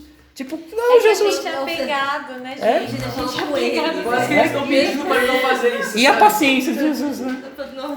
Pai, quase que eles estão pedindo para ele não fazer isso. Olha as pedras, não faz Fosse isso eu. com elas, não. Fosse eu com o poder dele, desculpa a piada, mas eu pegaria uma das pedras e daria na cabeça de quem perguntou assim, né? Põe! Porque o cara não entenderam. Mas aí ele, com todo o amor, ele profetiza. Aí é uma das profecias mais complexas de Jesus, só comparável com o Apocalipse, porque é uma das que deixam mais claro os dias do fim. Né? Apocalipse segue essa estrutura. Quer dizer, um fim que foi do passado, um fim que foi do presente, É um ciclo. E um fim que vai ser do futuro. Né? Porque o presente era o templo que era o próprio E vários Cristo. templos aí, exatamente, vários templos. E o templo aqui que ele está falando de Jerusalém também foi destruído. E a palavra, quando a Bíblia fala, e o Filho de Deus, e Deus se encarnou e andou entre nós, 1 João, a palavra andou entre nós, ou viveu entre nós, alguns traduzem, viveu entre nós, é tabernaculou. Está no grego, tabernaculou. Olha a imagem que João entendeu pelo Espírito. Jesus andando era o tabernáculo, em pessoa. Então, um motivo pra gente, lindo, pra gente ter fé, né? Porque se ele falou aqui, as duas coisas que ele falou aconteceram, né? A do passado e a do presente. Né? Então a gente precisa ter fé que vai acontecer. Muito mais que os outros. A do futuro, né? Nós a temos... gente já presenciou duas, né? Exatamente. Muito... Enfim, aí continuando aqui que ele fala, só que dessa vez ele vai embora em definitivo, né? Aí no versículo 2, vamos continuar aqui então na sequência, que eu acho que vai ser bem produtivo. Agora a gente pode ir no versículo 2, ele fala claramente o quê? Eu lhes garanto. Né? Então, olha que ousadia do profeta. Pensa Jesus como um profeta nesse momento. Eu lhes garanto. Então ele estava falando com os apóstolos como, olha, vocês não estão entendendo, eu garanto para vocês que vai cair essas pedras. Nada né? pode mudar isso. Nada vai mudar, vai acontecer. Dele, né? Jesus exercendo uma autoridade profética como ninguém fez na Bíblia. Eu garanto isso. Tipo, Eu garanto. Eu dou a minha garantia. Eu vou fazer essa pessoa. É tão forte a palavra de Jesus. Vai acontecer, as pedras vão cair. Né? Não, aqui não é só uma coisa assim, eu vou provar. Ele está querendo dizer, creiam, por favor. É um apelo por trás disso. Creiam. Da fé mesmo. Creiam que eu sou o filho de Deus, né? Parem de achar. Aí depois, versículo 3. Olha que significativo isso. Como a história pode nos dar fé, né? A história. Ó, versículo 3. Vamos falar de história mais, ó. Versículo 3. Lê lá pra gente. 24:3. 24:3. Tendo Jesus Se assentado no Monte das Oliveiras, Ó, os discípulos dirigiram-se a ele em particular e disseram... Onde ele sentou? No Monte das Oliveiras. Você fala, por acaso, Jesus sai do templo, vai andando até o Monte das Oliveiras, senta ali, e aí você vai entender aqui, ó, até anotei, página 223, ó a imagem que eles tinham na mente deles, ó. Isso aqui é um registro que é maravilhoso saber, ó. Se você olhar lá... Passou. Não. Na 223. Você vai saber exatamente. Ó, é pequena a foto, ó. Olha a imagem que ele tinha de Jerusalém. Que lindo. Ó. A imagem do alto do monte? É assim, da onde que eles estavam olhando? Lembra que onde... Isso aqui é o templo que depois os mamelucos construíram lá, depois... mas os não é islâmicos. o templo de Jerusalém. Mas ali era o templo. Aqui é o templo. Olha, então tem uma noção de quanto... Olha como ele viu a cidade inteira de cima, quando ele fala da profecia que vai destruir a cidade, ele está na vista de toda a cidade do templo. Ele tá vendo? Ele olha a Mas ele cidade... está se referindo à cidade velha, né, pai? Essa foto foi tirada do Monte das Oliveiras. Foto tirada a partir... ele está em cima, quem o fotógrafo sentou. A cidade velha de Jerusalém, vista do monte. Jesus olhou desse ângulo. É emocionante, né? Lugar alto, né? Ô pai, ele está se referindo à cidade velha, né? Sim, a cidade velha, porque tem... Ó, Porque a cidade nova foi construída depois disso. E ó, Se e você estivesse entre... no monte vendo essa imagem. Ele tá olhando, você tá vendo que tem uma concavidade assim? Isso chama Vale de Cedron. Vale de Cedron. Por que é importante na Bíblia? Ele tá aqui, tem um vale e a cidade, né? Primeiro, ele tá olhando ali. Então, primeiro, por que ele cita justamente ele tá no Monte das Oliveiras? Primeiro porque ele tá falando com os discípulos, a conversa, Jesus sabia que a conversa ia continuar. E ele está apontando para lá e falando tudo isso olhando de cima. É muito forte. Ele está falando de uma cidade que ia ser destruída. E de um templo que ele está olhando ali. E os discípulos perguntando, mas quando? Como vai ser? Né? Então, primeiro, por isso que ele sentou ali. Segundo, ele não senta ali à toa. Olha, vamos ler em Zacarias 14. Olha que impressionante que a Bíblia faz. Você falou de... A Bíblia vai falando, a Escritura. Olha Zacarias. Zacarias é depois disso, né? Zacarias é Antigo Testamento, filho. Zacarias é um profeta do Antigo Testamento, depois de Daniel. Os profetas... Vai até Isaías, como eu te expliquei, abre no meio da Bíblia em Isaías, depois você vai indo. A gente já falou, profetas pequenos. Depois de Daniel. Isaías. Os menores, Aí é depois de Isaías, né? Vai indo agora, vai virando os profetas, vai vir vários pequenininhos, Malaquias, isso, vai. Jeremias. Zacarias é quase no fim, um pouquinho antes de Mateus, filho, um pouquinho antes de Mateus, Novo Testamento. Ezequiel, Tá chegando. Daniel, Joel. Oséias. Como som. Amós. Primeira Mussum, Depois de Ageu. Ageu, isso, perfeito. Zacarias. Miqueias. Tá Tá chegando, quase. tá Vai chegando. lá, tá chegando. Até amanhã a gente... Rapidão. É bem no Não final, bate, né? não bate, Não porque bate, não bate. quando é outra diagramação não bate. Não vai. Sofonias. Zacarias, O quê? capítulo 14. Vai lá no fim de Engraçado, Depois- é poucos que são grandes. Depois de Ageu já começa. Zacarias o quê? 14. 14 No versículo... do verso. Agora, peraí, eu anotei aqui 4 a 7. Olha, vamos ler junto, isso aqui é de arrepiar.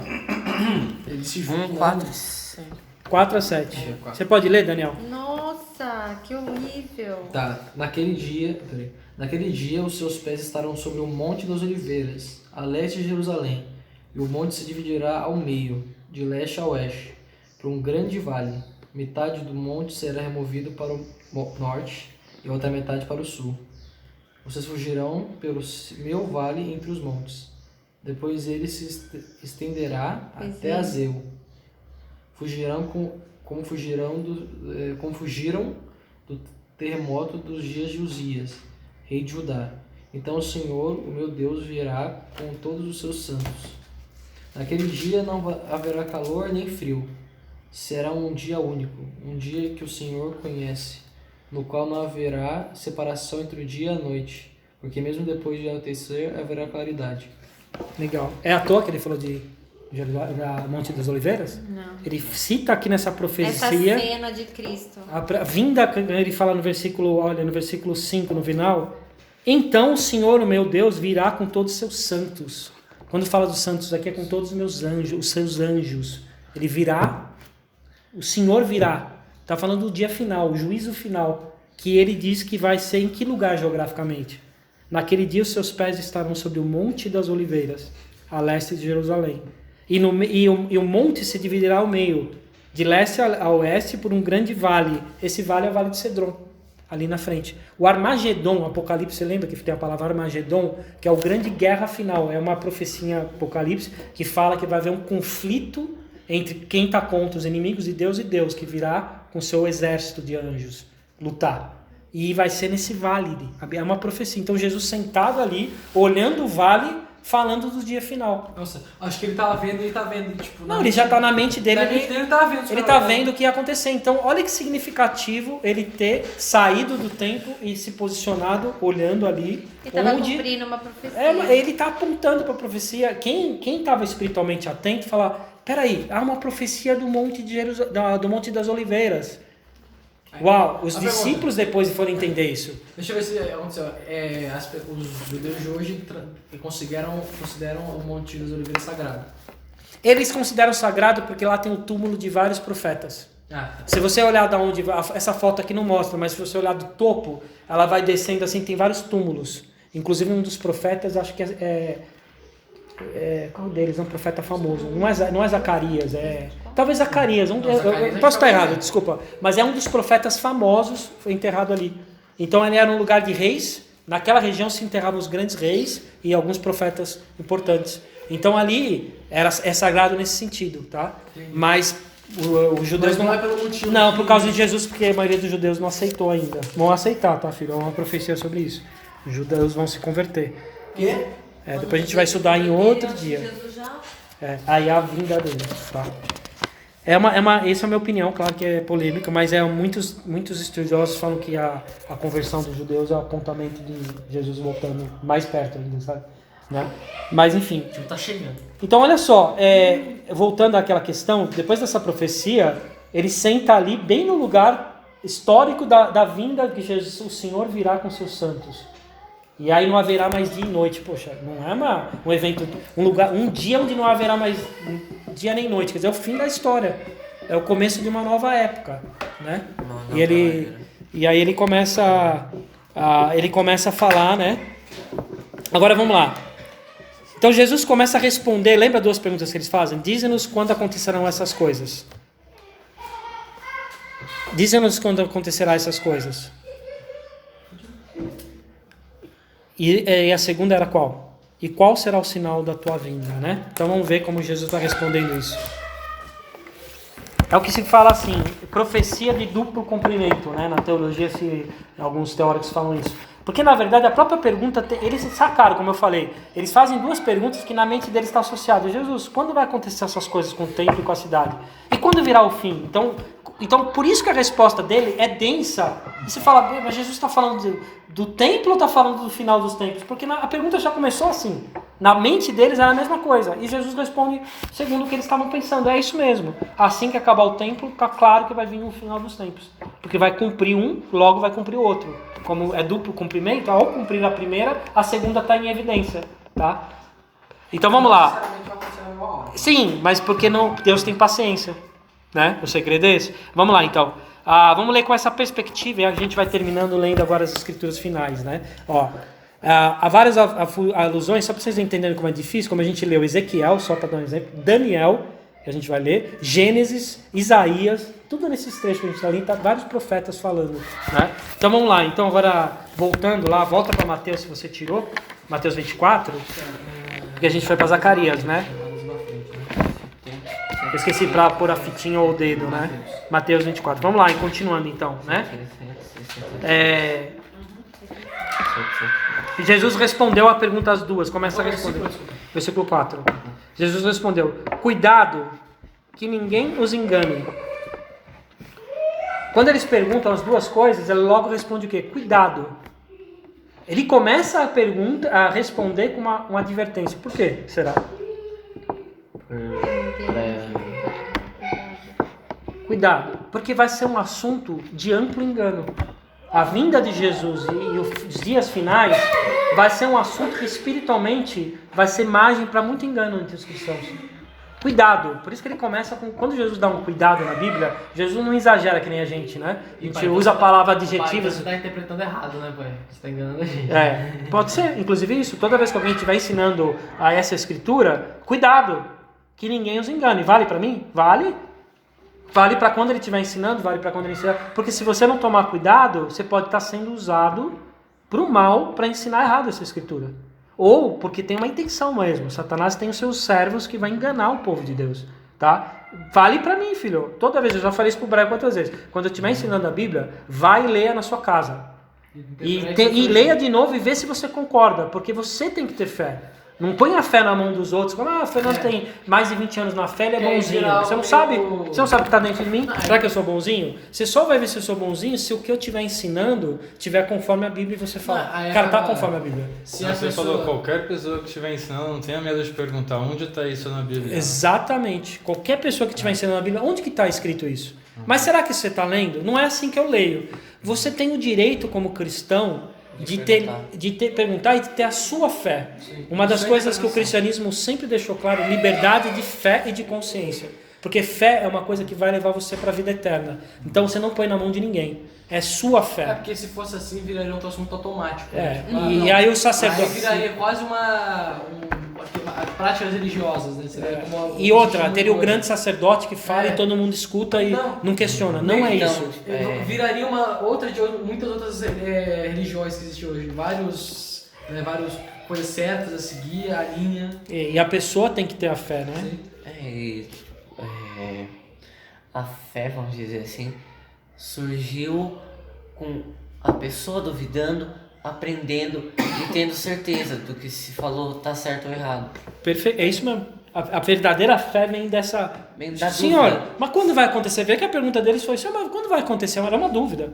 E aí depois ele responde, aí eles, aí vem a fé. Eles começaram a ter fé duvidando.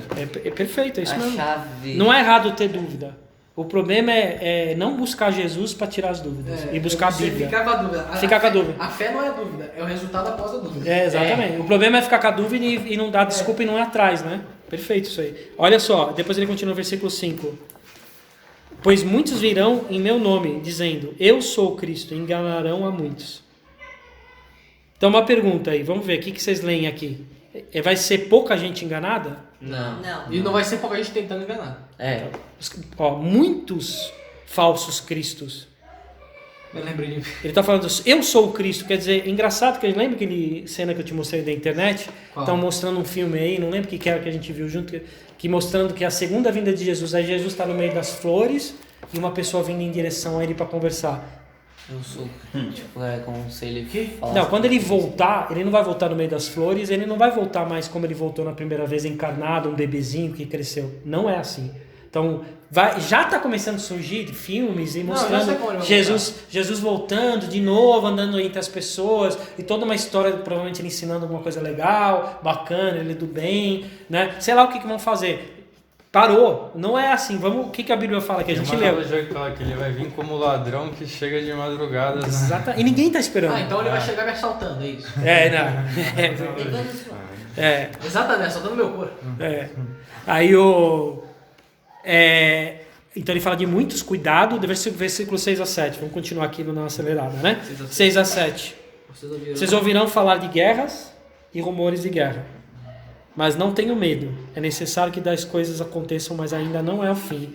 Aí aqui parece que claramente ele vai falando, da pergunta é, quando vai vir o Senhor, não do templo agora, né? Ele começa todo um trecho, você pode dizer do 4 ao 14, claramente ele está falando do fim dos tempos. Porque ele fala do fim. O fim absoluto, não o fim do templo. É só você notar o capítulo do mas depois ele fala do templo específico, você vai ver. Então parece que ele mescla aqui, mas no começo claramente ele divide. Só uma dúvida mesmo, é que quando ele fala guerras e rumores de guerras, essas guerras tipo, são rumores falsos ou realmente vão acontecer? Ou essas... Que bugou um pouco. Tipo, parece Rumor de guerra pode ser simplesmente a agitação prévia de uma quase guerra. Há quanto tempo a gente está numa quase guerra? Você provou, tipo, as pessoas... rumor de guerra pode ser simplesmente a ameaça de uma nação com a outra quase guerreando o tempo todo. Você pensar, só para dar um exemplo, será que nesse século não aconteceu isso durante muito tempo? Século XX, Estados Unidos e Rússia quase se pegaram várias vezes. Rumores de guerra é isso também. Cubanos junto com os Estados Unidos, ou China contra os Estados Unidos, ou China contra o Japão, ou Estado Islâmico contra Irã contra o Iraque, uma guerra. Judeus quase dominando a Palestina inteira. Exatamente, ameaçando judeus. E indiferente, aqui não está falando quem é do bem e do mal, não estou fazendo nenhuma acepção, quem é o bem aqui, então os Estados Unidos é do bem, ou Rússia é do mal, não é isso, ele está falando que simplesmente vai haver nação contra nação e rumores de guerra, quer dizer, pessoas quase se guerreando o tempo todo, vai ter esse clima. É um sinal do fim dos tempos. Ele fala isso é um sinal, porque ele está perguntando qual vai ser o sinal. Não perguntaram isso? O sinal é isso, rumores constantes e guerras constantes. Tá? Então, uma dessas guerras que ele cita seria, perdendo Jerusalém. Pode ser, claro. Também a Primeira Guerra Mundial, a Segunda Guerra Mundial. Pode ter sido aquela de Roma. Sim, mas quantas guerras? O que ele está dizendo assim, vai haver depois a gente vai ter, depois da queda do templo, vocês estão já no momento da vinda de Cristo. E você vai ver a história da humanidade, nunca teve paz, né? Nunca teve. Sempre há rumores, guerra. Não, pouco tempo depois começou a queda de Roma. 2 séculos depois. O império todo desabou, né? Aí continuando. Aí ele fala, a nação se levantará contra reino e haverá fomes e terremotos em vários lugares. Tudo isso será o início das dores. Ele fala, tudo isso é só o início das dores. O mundo vai passar por vários sinais. E quando você fala, uau, agora Jesus vai vir, ele fala, é só o início das dores. Porque vai complicar mais. Quando ele fala de inícios das dores, até um pouco antes aqui também, só para ponderar uma coisa importante, ele fala, vocês ouvirão de guerras, mas não tenha medo. Então a mensagem para os cristãos não é, fiquem com medo ao saber disso. Ele fala, não. O cristão deve estar no meio de tudo isso, mais confiante ainda, porque ele está pensando o quê? Jesus vai voltar. Então, para ele não é um assunto de medo, é um assunto importante para ele estar alerta. Cuidado, mas não é para ter medo. Porque ele fala, essas coisas é necessário que... Só essa construção na Bíblia, em grego e nos originais, é necessário que... Lembra que fala, é necessário que o Filho de Deus seja traído. É necessário que... Jesus usa o tempo todo. Necessário é um verbo que é atribuído a Deus. É preciso que Deus permita que isso ocorra. Então é o tempo normal. É isso que Deus quer. Vai acontecer isso. Não que ele determina isso. Deus vai permitir. É necessário que o Filho de Deus seja traído. É necessário que as guerras venham. É necessário que haja tremores. E que a maldade aumente. E que aumente. Porque às então, vezes o cristão, hoje, ele vê a maldade aumentando, ele tinha que estar vendo isso com fé, entende? Porque no fundo, eu vejo assim, a maldade está aumentando. As pessoas estão guerreando entre elas agora, né? Exatamente, não é nem nação contra nação. Umas contra as outras, né? E aí a gente estava lendo aqui que fala, não tenho medo. No meio de tudo isso, Jesus fala, não é para ter medo sabendo disso. Não é pra, o cristão não é para ficar... Na verdade, você tinha que estar assim, tá voltando. A esperança cresce pro cristão. Imagina se coisa, a pessoa, não, tá acontecendo. Não tem medo. Não tem medo, vai. Senão Jesus está voltando. E para quem não crê, o nosso papel deveria ser assim, não tenha medo. A única coisa que você tem que ter medo é, esse Jesus... É o seu Senhor hoje? Esse Jesus é de verdade? Esse Jesus é o que vai te salvar? Porque se não é, aí você tem que ter medo. Se ele é o Salvador que você está aguardando, você ama a vinda dele, não tenha medo. Para você é uma boa notícia. Porque você vai morrer e vai estar com ele. Vai estar com ele. Então, no meio do caos aparente, Deus está soberano. É necessário. Esse necessário eu estou sob controle. Parece que não, mas tá. Mas E a Bíblia fala, né, que de acordo com o tamanho do pecado é que você vai conhecer o tamanho da graça. Então acho que quanto maior a maldade, maior a gente vai ver o tamanho da Maior graça. ainda será a graça. Exatamente. No meio de tudo a gente vê o amor de Deus salvando e transformando vidas, né? Falando, uau, olha onde o cara veio, olha o que ele virou para Deus, não entende? É isso mesmo. Então, há um contraste do amor de Deus, né? Continuando aqui, ó. Então eles, versículo 9, então eles o entregarão para serem perseguidos. Eles os entregarão para serem perseguidos e condenados à morte. E vocês serão odiados por todas as nações por minha causa. Uai. Então fala de perseguição. Que já Mas eles estão tem, já especificando acontece. os judeus? Ele Pode está falar especificando os nada, judeus? né? Hã? Ele está Então- especificando os judeus? Eles, a entender, boa pergunta, o eles aqui eu quis fugir, mas a pergunta, o eles aqui é provavelmente os seus irmãos do povo vai entregar. Aconteceu o que com Pedro? Paulo, os judeus entregaram Paulo para Roma e ele acabou morto. Eles mataram Tiago à espada. Os judeus mesmos. Foram Mas O o que eles, aconteceu com eles mas o pode judeu, acontecer cuidado, com senão a eles. gente pode virar antissemita, e não é isso. Ele está querendo dizer, os judeus, assim como os judeus representam um mundo que teve a chance de conhecer Deus e não conheceu. Então, se amplia-se eles para toda a humanidade que, ao ouvir a mensagem, resiste e acaba matando os cristãos. Eles ouvem a pregação que pode salvá-los, assim como os judeus ouviram, e aí eles começam a matar os cristãos, como na China, na África, na Índia. As pessoas têm a chance de receber o evangelho, em vez de elas falarem, puxa, muito obrigado, elas vão lá e matam o cristão. Eles entregam para a autoridade, para a China, lá é proibido, Coreia, em todos os lugares, os próprios irmãos, os pais está se entregam. tornando hoje aqui também. Quando E a aqui gente está começando assim. define alguns valores para as nossas vidas e isso é contra a lei que eles estão criando. Que tá todo mundo aceitando. Aí eles né? entregam nas rodinhas errado, falando né? esse cara é homofóbico, sei Tem gente que lá. perde emprego hoje por se declarar cristão. Já está havendo uma perseguição pública. Né? Desculpa, os países asiáticos são os principais disso. Não, a gente pode falar do Brasil mesmo. Mas o Brasil já tá Empresas, assim. assim, quem faz a seleção por ter uma mentalidade mais progressista, ele não quer esse tipo de pessoa no ambiente.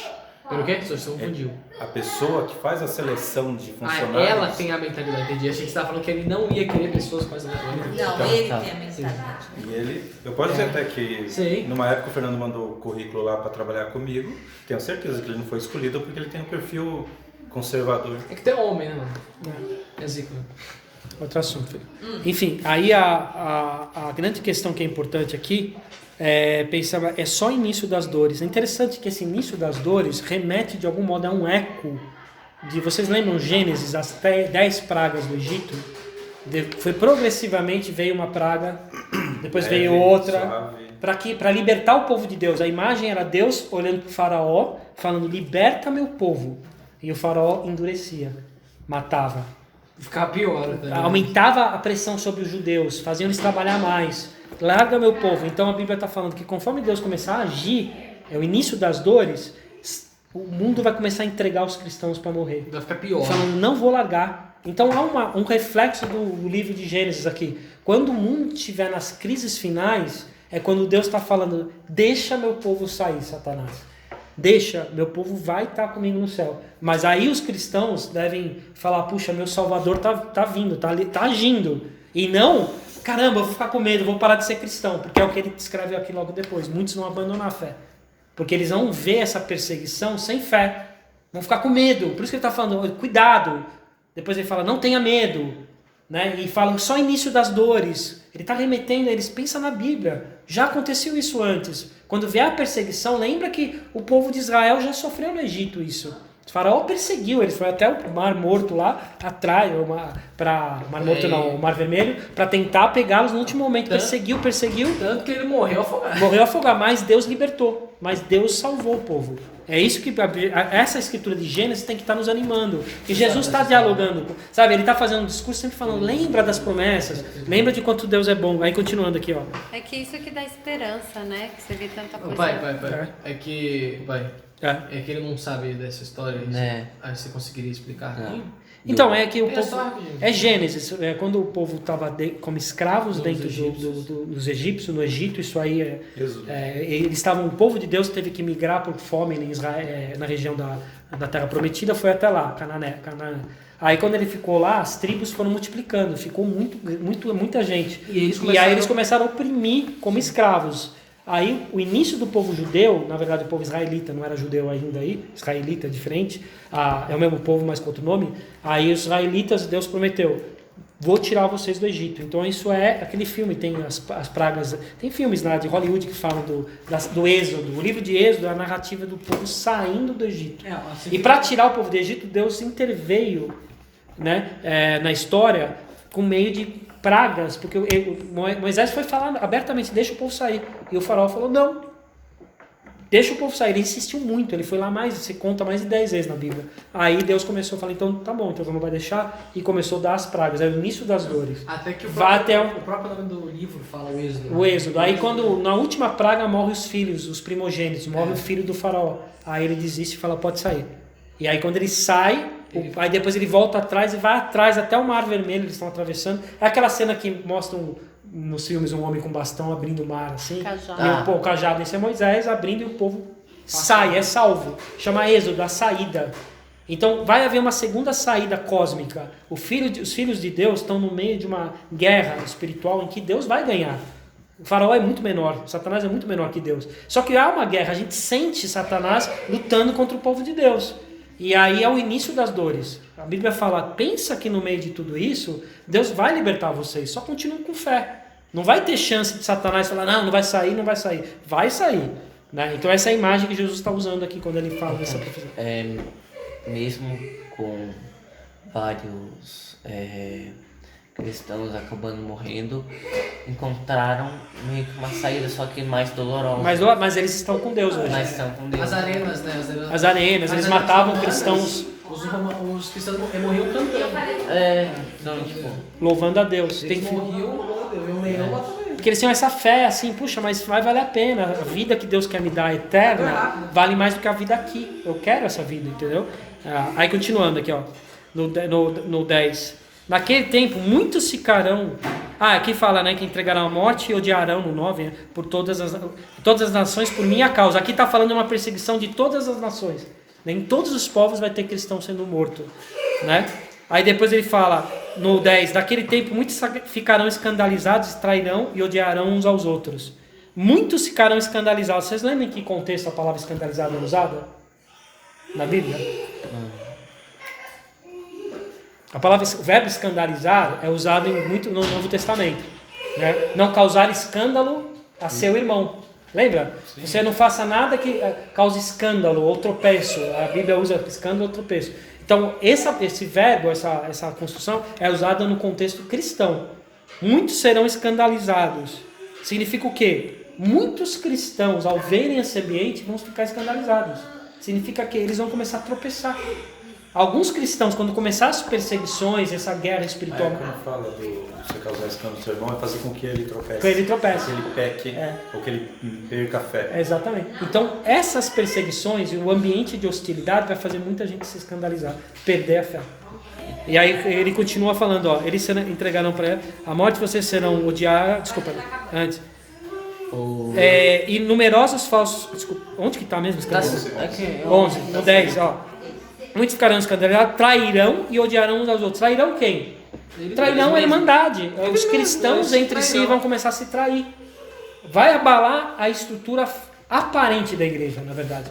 A igreja tem uma estrutura aparente. O lugar, nós aqui, pessoas, instituições, lugares de culto. Lá nesse ambiente vai haver traição.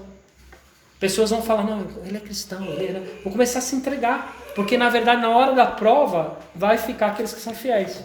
Isso está profetizado. A igreja aparente vai entrar em... Agora, a igreja verdadeira, que é eterna e espiritual, não. Os que são... as pessoas que realmente... Os que realmente creem vão estar firmes, mas a igreja aparente vai entrar em colapso. Eu acredito que vai chegar um tempo que o politicamente correto, essas questões todas vão proibir falar certos assuntos da Bíblia, que não são tidos, né? Não, pecado, isso pode falar, isso não pode falar, homossexualismo, outras coisas mais. Aí cristãos vão começar a denunciar, não, ele pregou mesmo, não pode falar isso na igreja. Os próprios cristãos vão ser pressionados a trair aqueles que estão sendo fiéis. Então, essa é a minha leitura, pode ser outras coisas, pode ser, enfim, quem é o principal líder aqui? Fulano, ele vai trair, vai enganar, e vai dizer, sei lá, pode ser outra coisa. Eu acredito que tem mais a ver com a pressão social contra o cristianismo, apertando e as pessoas odiando a mensagem cristã, provavelmente porque escandaliza, né? Então tem a ver com escândalo, tem a ver com não concordo, não acho que é assim. Divisões internas no cristianismo, né? Acho que até fragmentações. Fragmentação de ideologia, sabe? Divisões, né? Aí continuando aqui, numerosos falsos profetas surgirão e enganarão a muitos. Aí de novo, muitos serão enganados por falsos profetas dentro da igreja. Pessoas que vão ensinar errado, que vão falar que não é bem assim, sei lá, vão deturpar. Os verdadeiros profetas vão anunciar uma coisa que tem a ver com a Bíblia. Então por isso que você tem que ler a Bíblia, para você poder falar, esse cara tá pregando certo. Agora, quem não estiver usando a Bíblia, mano, veja bem, os tempos mudaram, né? Não é tão errado assim, sexo fora do casamento, que é isso, é coisa antiga, lá na época de Jesus era assim. Agora, se ser puro para casar, coisas assim, sabe, esses tipos de comentários que começam... E no fundamento do que é pecado? Aborto? Não, mas de repente não, tudo bem matar um bebê, é só uma criaturinha lá. Bom, não matarás, está escrito na lei de Deus, não mate. Não, mas pode abortar, não tem... Então vai haver discussões públicas por causa de falsos profetas que começam a ensinar coisas que... né? E também vai começar o efeito dominó, porque tipo, se você já permite para casa você se relacionar com alguém fora do casamento, aí você já vai levando pro outro. Agora a pessoa engravidou, tudo bem, aborta mesmo, não tem problema. Então, aí um pecado leva a outro. Vai formando um efeito dominó gigante. Isso... A Bíblia é bem clara quando fala que não pode, né? Ela não deixa dúvida para ficar questionando. Mas você vai encontrar igrejas hoje que vão hoje. Mas se você ler a Bíblia, é bem claro que não pode assim. Então, né? aí eu digo que quem ama a verdade vai falar, cara, não. Mas quem não ama a verdade tá meio... vai falar, puxa, aquele pastor é tão legal e falou o que eu queria ouvir. Aí a igreja vai encher de gente que quer ouvir aquilo. Mas quem quer ouvir a Bíblia... A Bíblia é muito antiga, né? A gente vive outros tempos hoje, né? Então o pastor vai falar, hoje a realidade é outra, a gente tem que permitir, né? Que as pessoas possam Jesus não é muito... possam transar antes de casar, possam ter relacionamentos homossexuais. Então eles vão sempre adaptar, né? Estou falando como já estou ouvindo falar, tem igrejas... Não, já tem igrejas que se fundam... a placa lá dizendo que é para esse povo, né? Então a pureza vai ser mal vista. Gostam tanto do que o pastor fala, que o pastor vira mais importante para elas do que o próprio Jesus, né? Perfeito. Eles querem ouvir. Eles querem ouvir o pastor falando, não Jesus. É uma desculpa, né? Porque você joga, você dá a delegação, fala aí o que você quiser. Você tem lugares que não usam a Bíblia. É o que o pastor fala. Filosofia, né? Ou o Espírito, né? Que ele recebe, aí ele profetiza. O Espírito me falou que... Peraí, mas é o Espírito de Deus mesmo ou é outro Espírito? A gente pode usar até um exemplo que já aconteceu, né? A igreja sendo usada para bens da própria... pro mal. Tipo, feudo, época feudal. Chegou um ponto que a igreja falava para você que se você fosse contra Deus, você seria contra Deus. Então todo mundo... seguia. Agora vamos fazer uma proposta só pra gente fechar, porque já passou bastante, né? Vamos ler agora só no último algumas coisas pincelando, depois a gente outro dia faz, né? E esse evangelho será pregado em todo o mundo, no 14.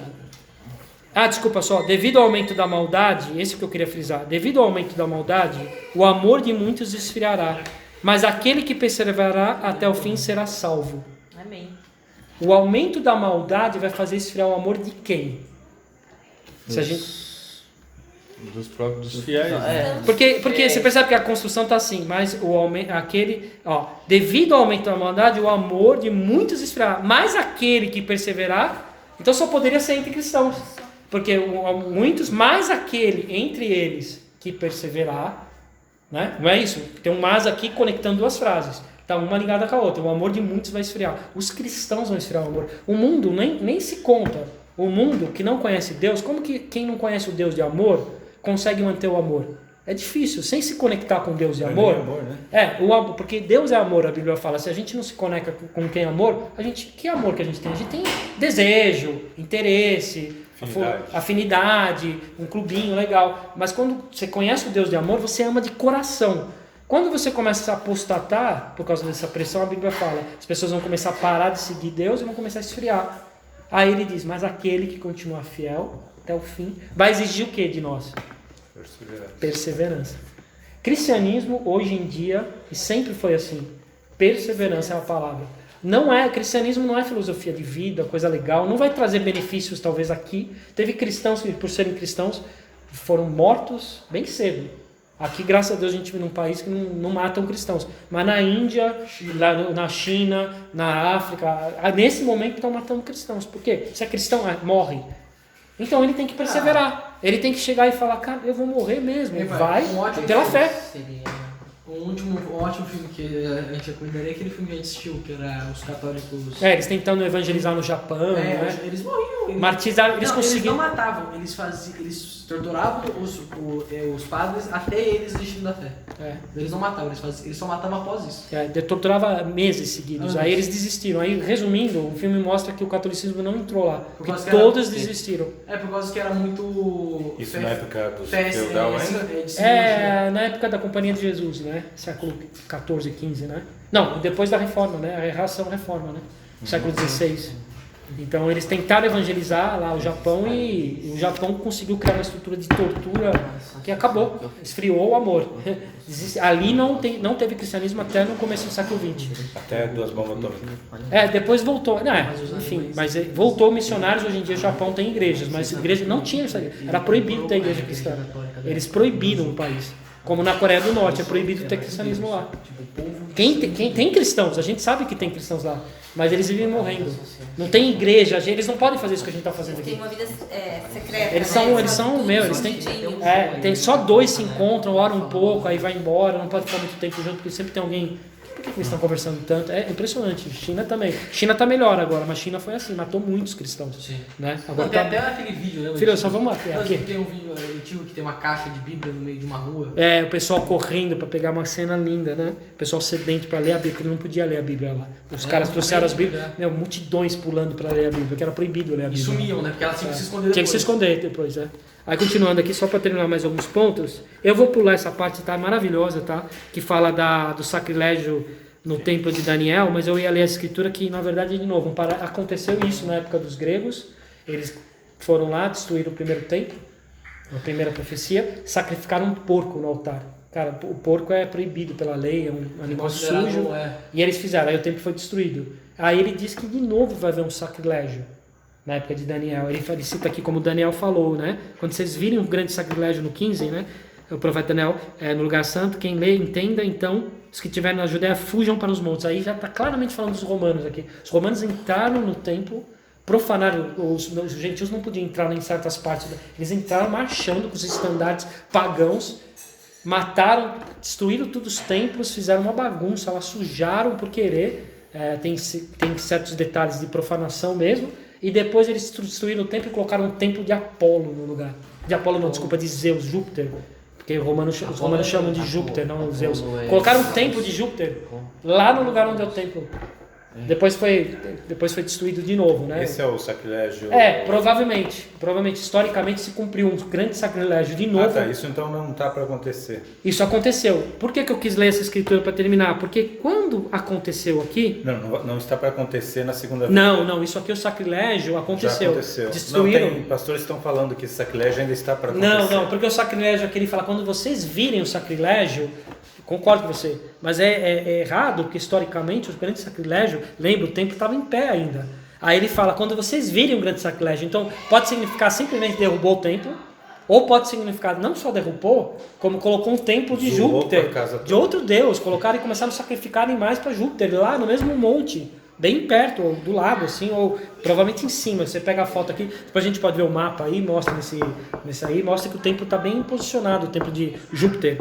Quer mais sacrilégio que isso, né? Entendeu? Isso né? Aí quem estiver no campo, não volte para pegar seu manto, como você estava falando naquela hora, né? Quem estiver, serão terríveis os dias para as grávidas. Orem para que a fuga de vocês não aconteça no inverno, nem no sábado. Aí aqui fica claro que ele está falando com os judeus. Porque o sábado era importante para o judaísmo, né? Eles guardavam o sábado. Então ele está dizendo, quando vocês viram um grande sacrilégio, fujam. E os judeus literalmente sabiam, muitos cristãos fugiram e conseguiram escapar. Alguns foram mortos. E alguns judeus, aí tem grandes incidentes, depois a gente vai, terminando aqui, ver lá um incidente entre nós, que eles fugiram para alguns montes, ficaram lá em Massada, tentando conquistar Roma, a resistência, estava falando mortos todos, mas a grande questão ele estava falando, fuja no sentido de, se desapega, não volta para pegar as coisas, esquece, agora começou uma nova era. Os cristãos que fizeram isso foram viver em outras nações e viveram bem. Aqueles que ficaram tentando, mas o templo e as pedras, é isso que ele está falando, mas a nossa estrutura social, morreram. Roma matou todos. Entendeu? Então, aí quer dizer, depois que isso se concretizou, significa o quê?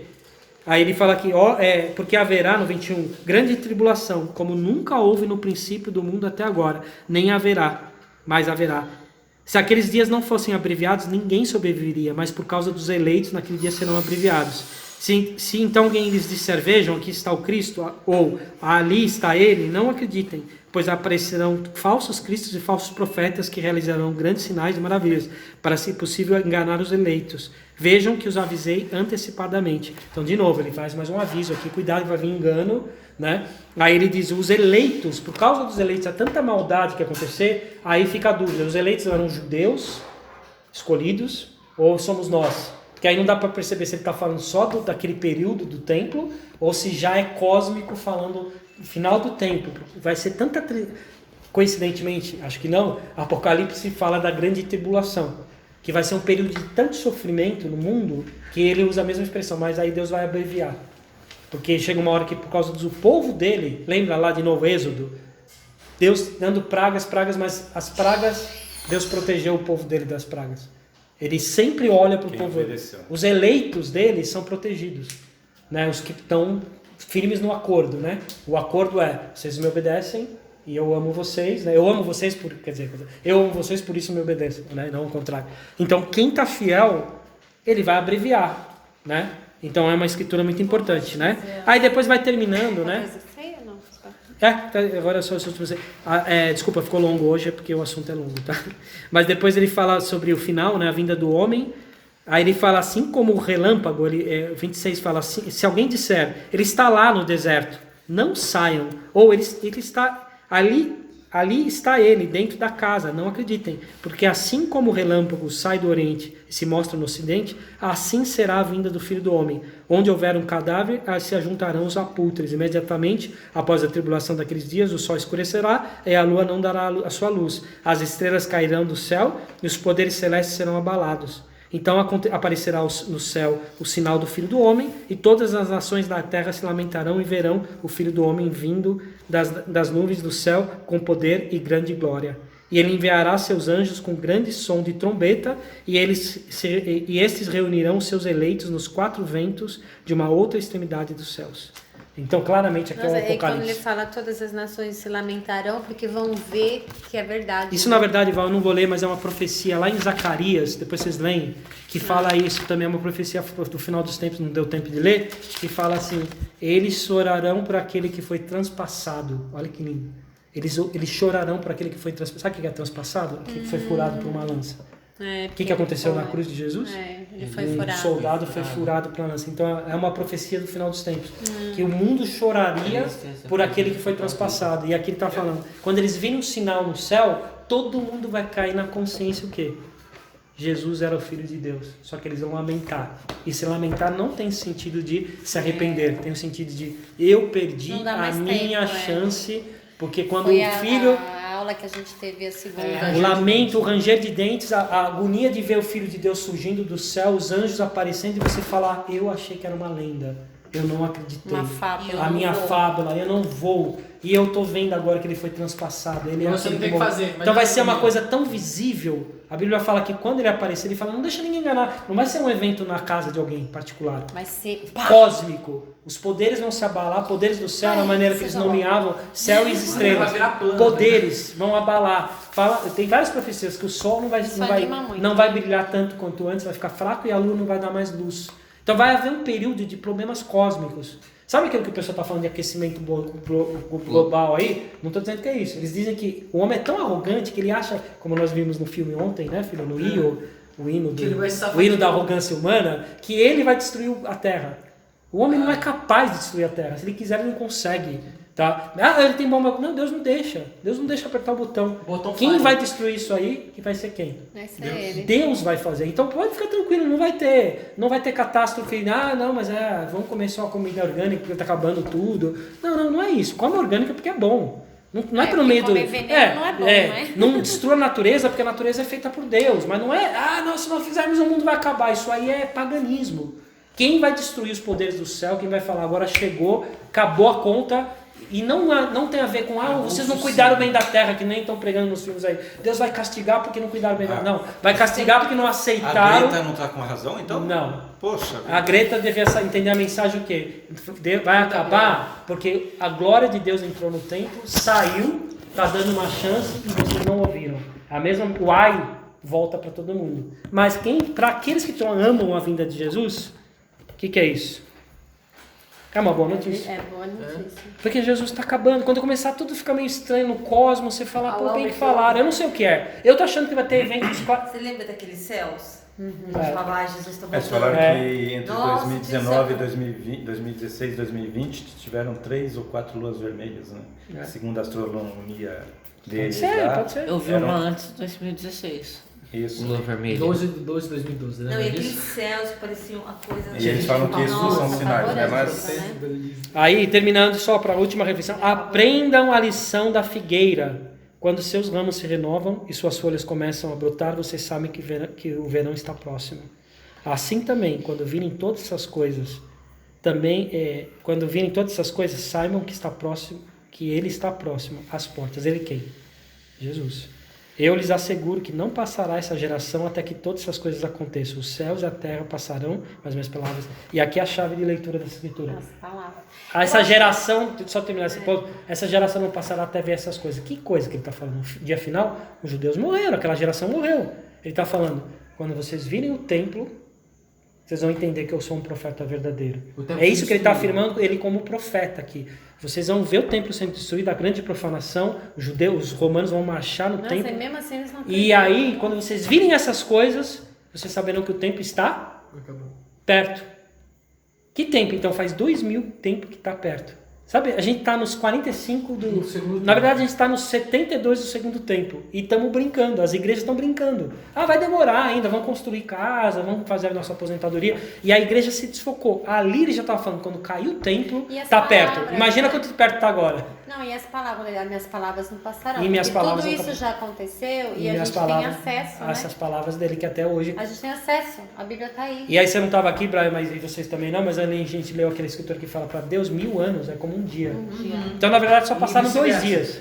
Desde Roma derrubar, é só 2 dias para Deus. Porque para Deus no tempo é... Acho que a melhor interpretação que a gente teve foi a antes, né? Que é vice-versa, né? 1000 anos aqui nem um dia e 1000 anos. Então ele é acima do tempo. Acho que é melhor dizer isso. Exatamente. Então, Maranata. Que para a igreja verdadeira, a única frase que vem nesse contexto não é ai meu Deus. Não, é Maranata. Ai, puxa, eu tenho tanta coisa para fazer ainda, eu sou novo, eu tenho que casar, ter filho. É verdade, é legal. Mas o que você tem vai ter lá, o que Deus vai trazer para você lá é muito melhor do que qualquer plano seu. Então, quando Jesus aparecer no céu, esteja pronto. Eu lembro que de criança, eu olhava para o céu e via o céu escuro e falava, será que Jesus está voltando? E eu tinha mais essa expectativa do que talvez passando os anos nas igrejas. Então eu quero ter esse coração cada vez mais forte. Uau, Jesus está voltando. Então, mas eu acho que é isso que você falou, é ter esse coração, é ter sempre esse coração. Então, mas isso só vem por meio da mensagem, da palavra. Se você não lê, você precisa ter essa... Só vai encerrar a gravação, a gente continua conversando. Aí você não vai ficar muito grande. Já ficou. E ela já ligou. Tchau, Fernanda. Só, ajuda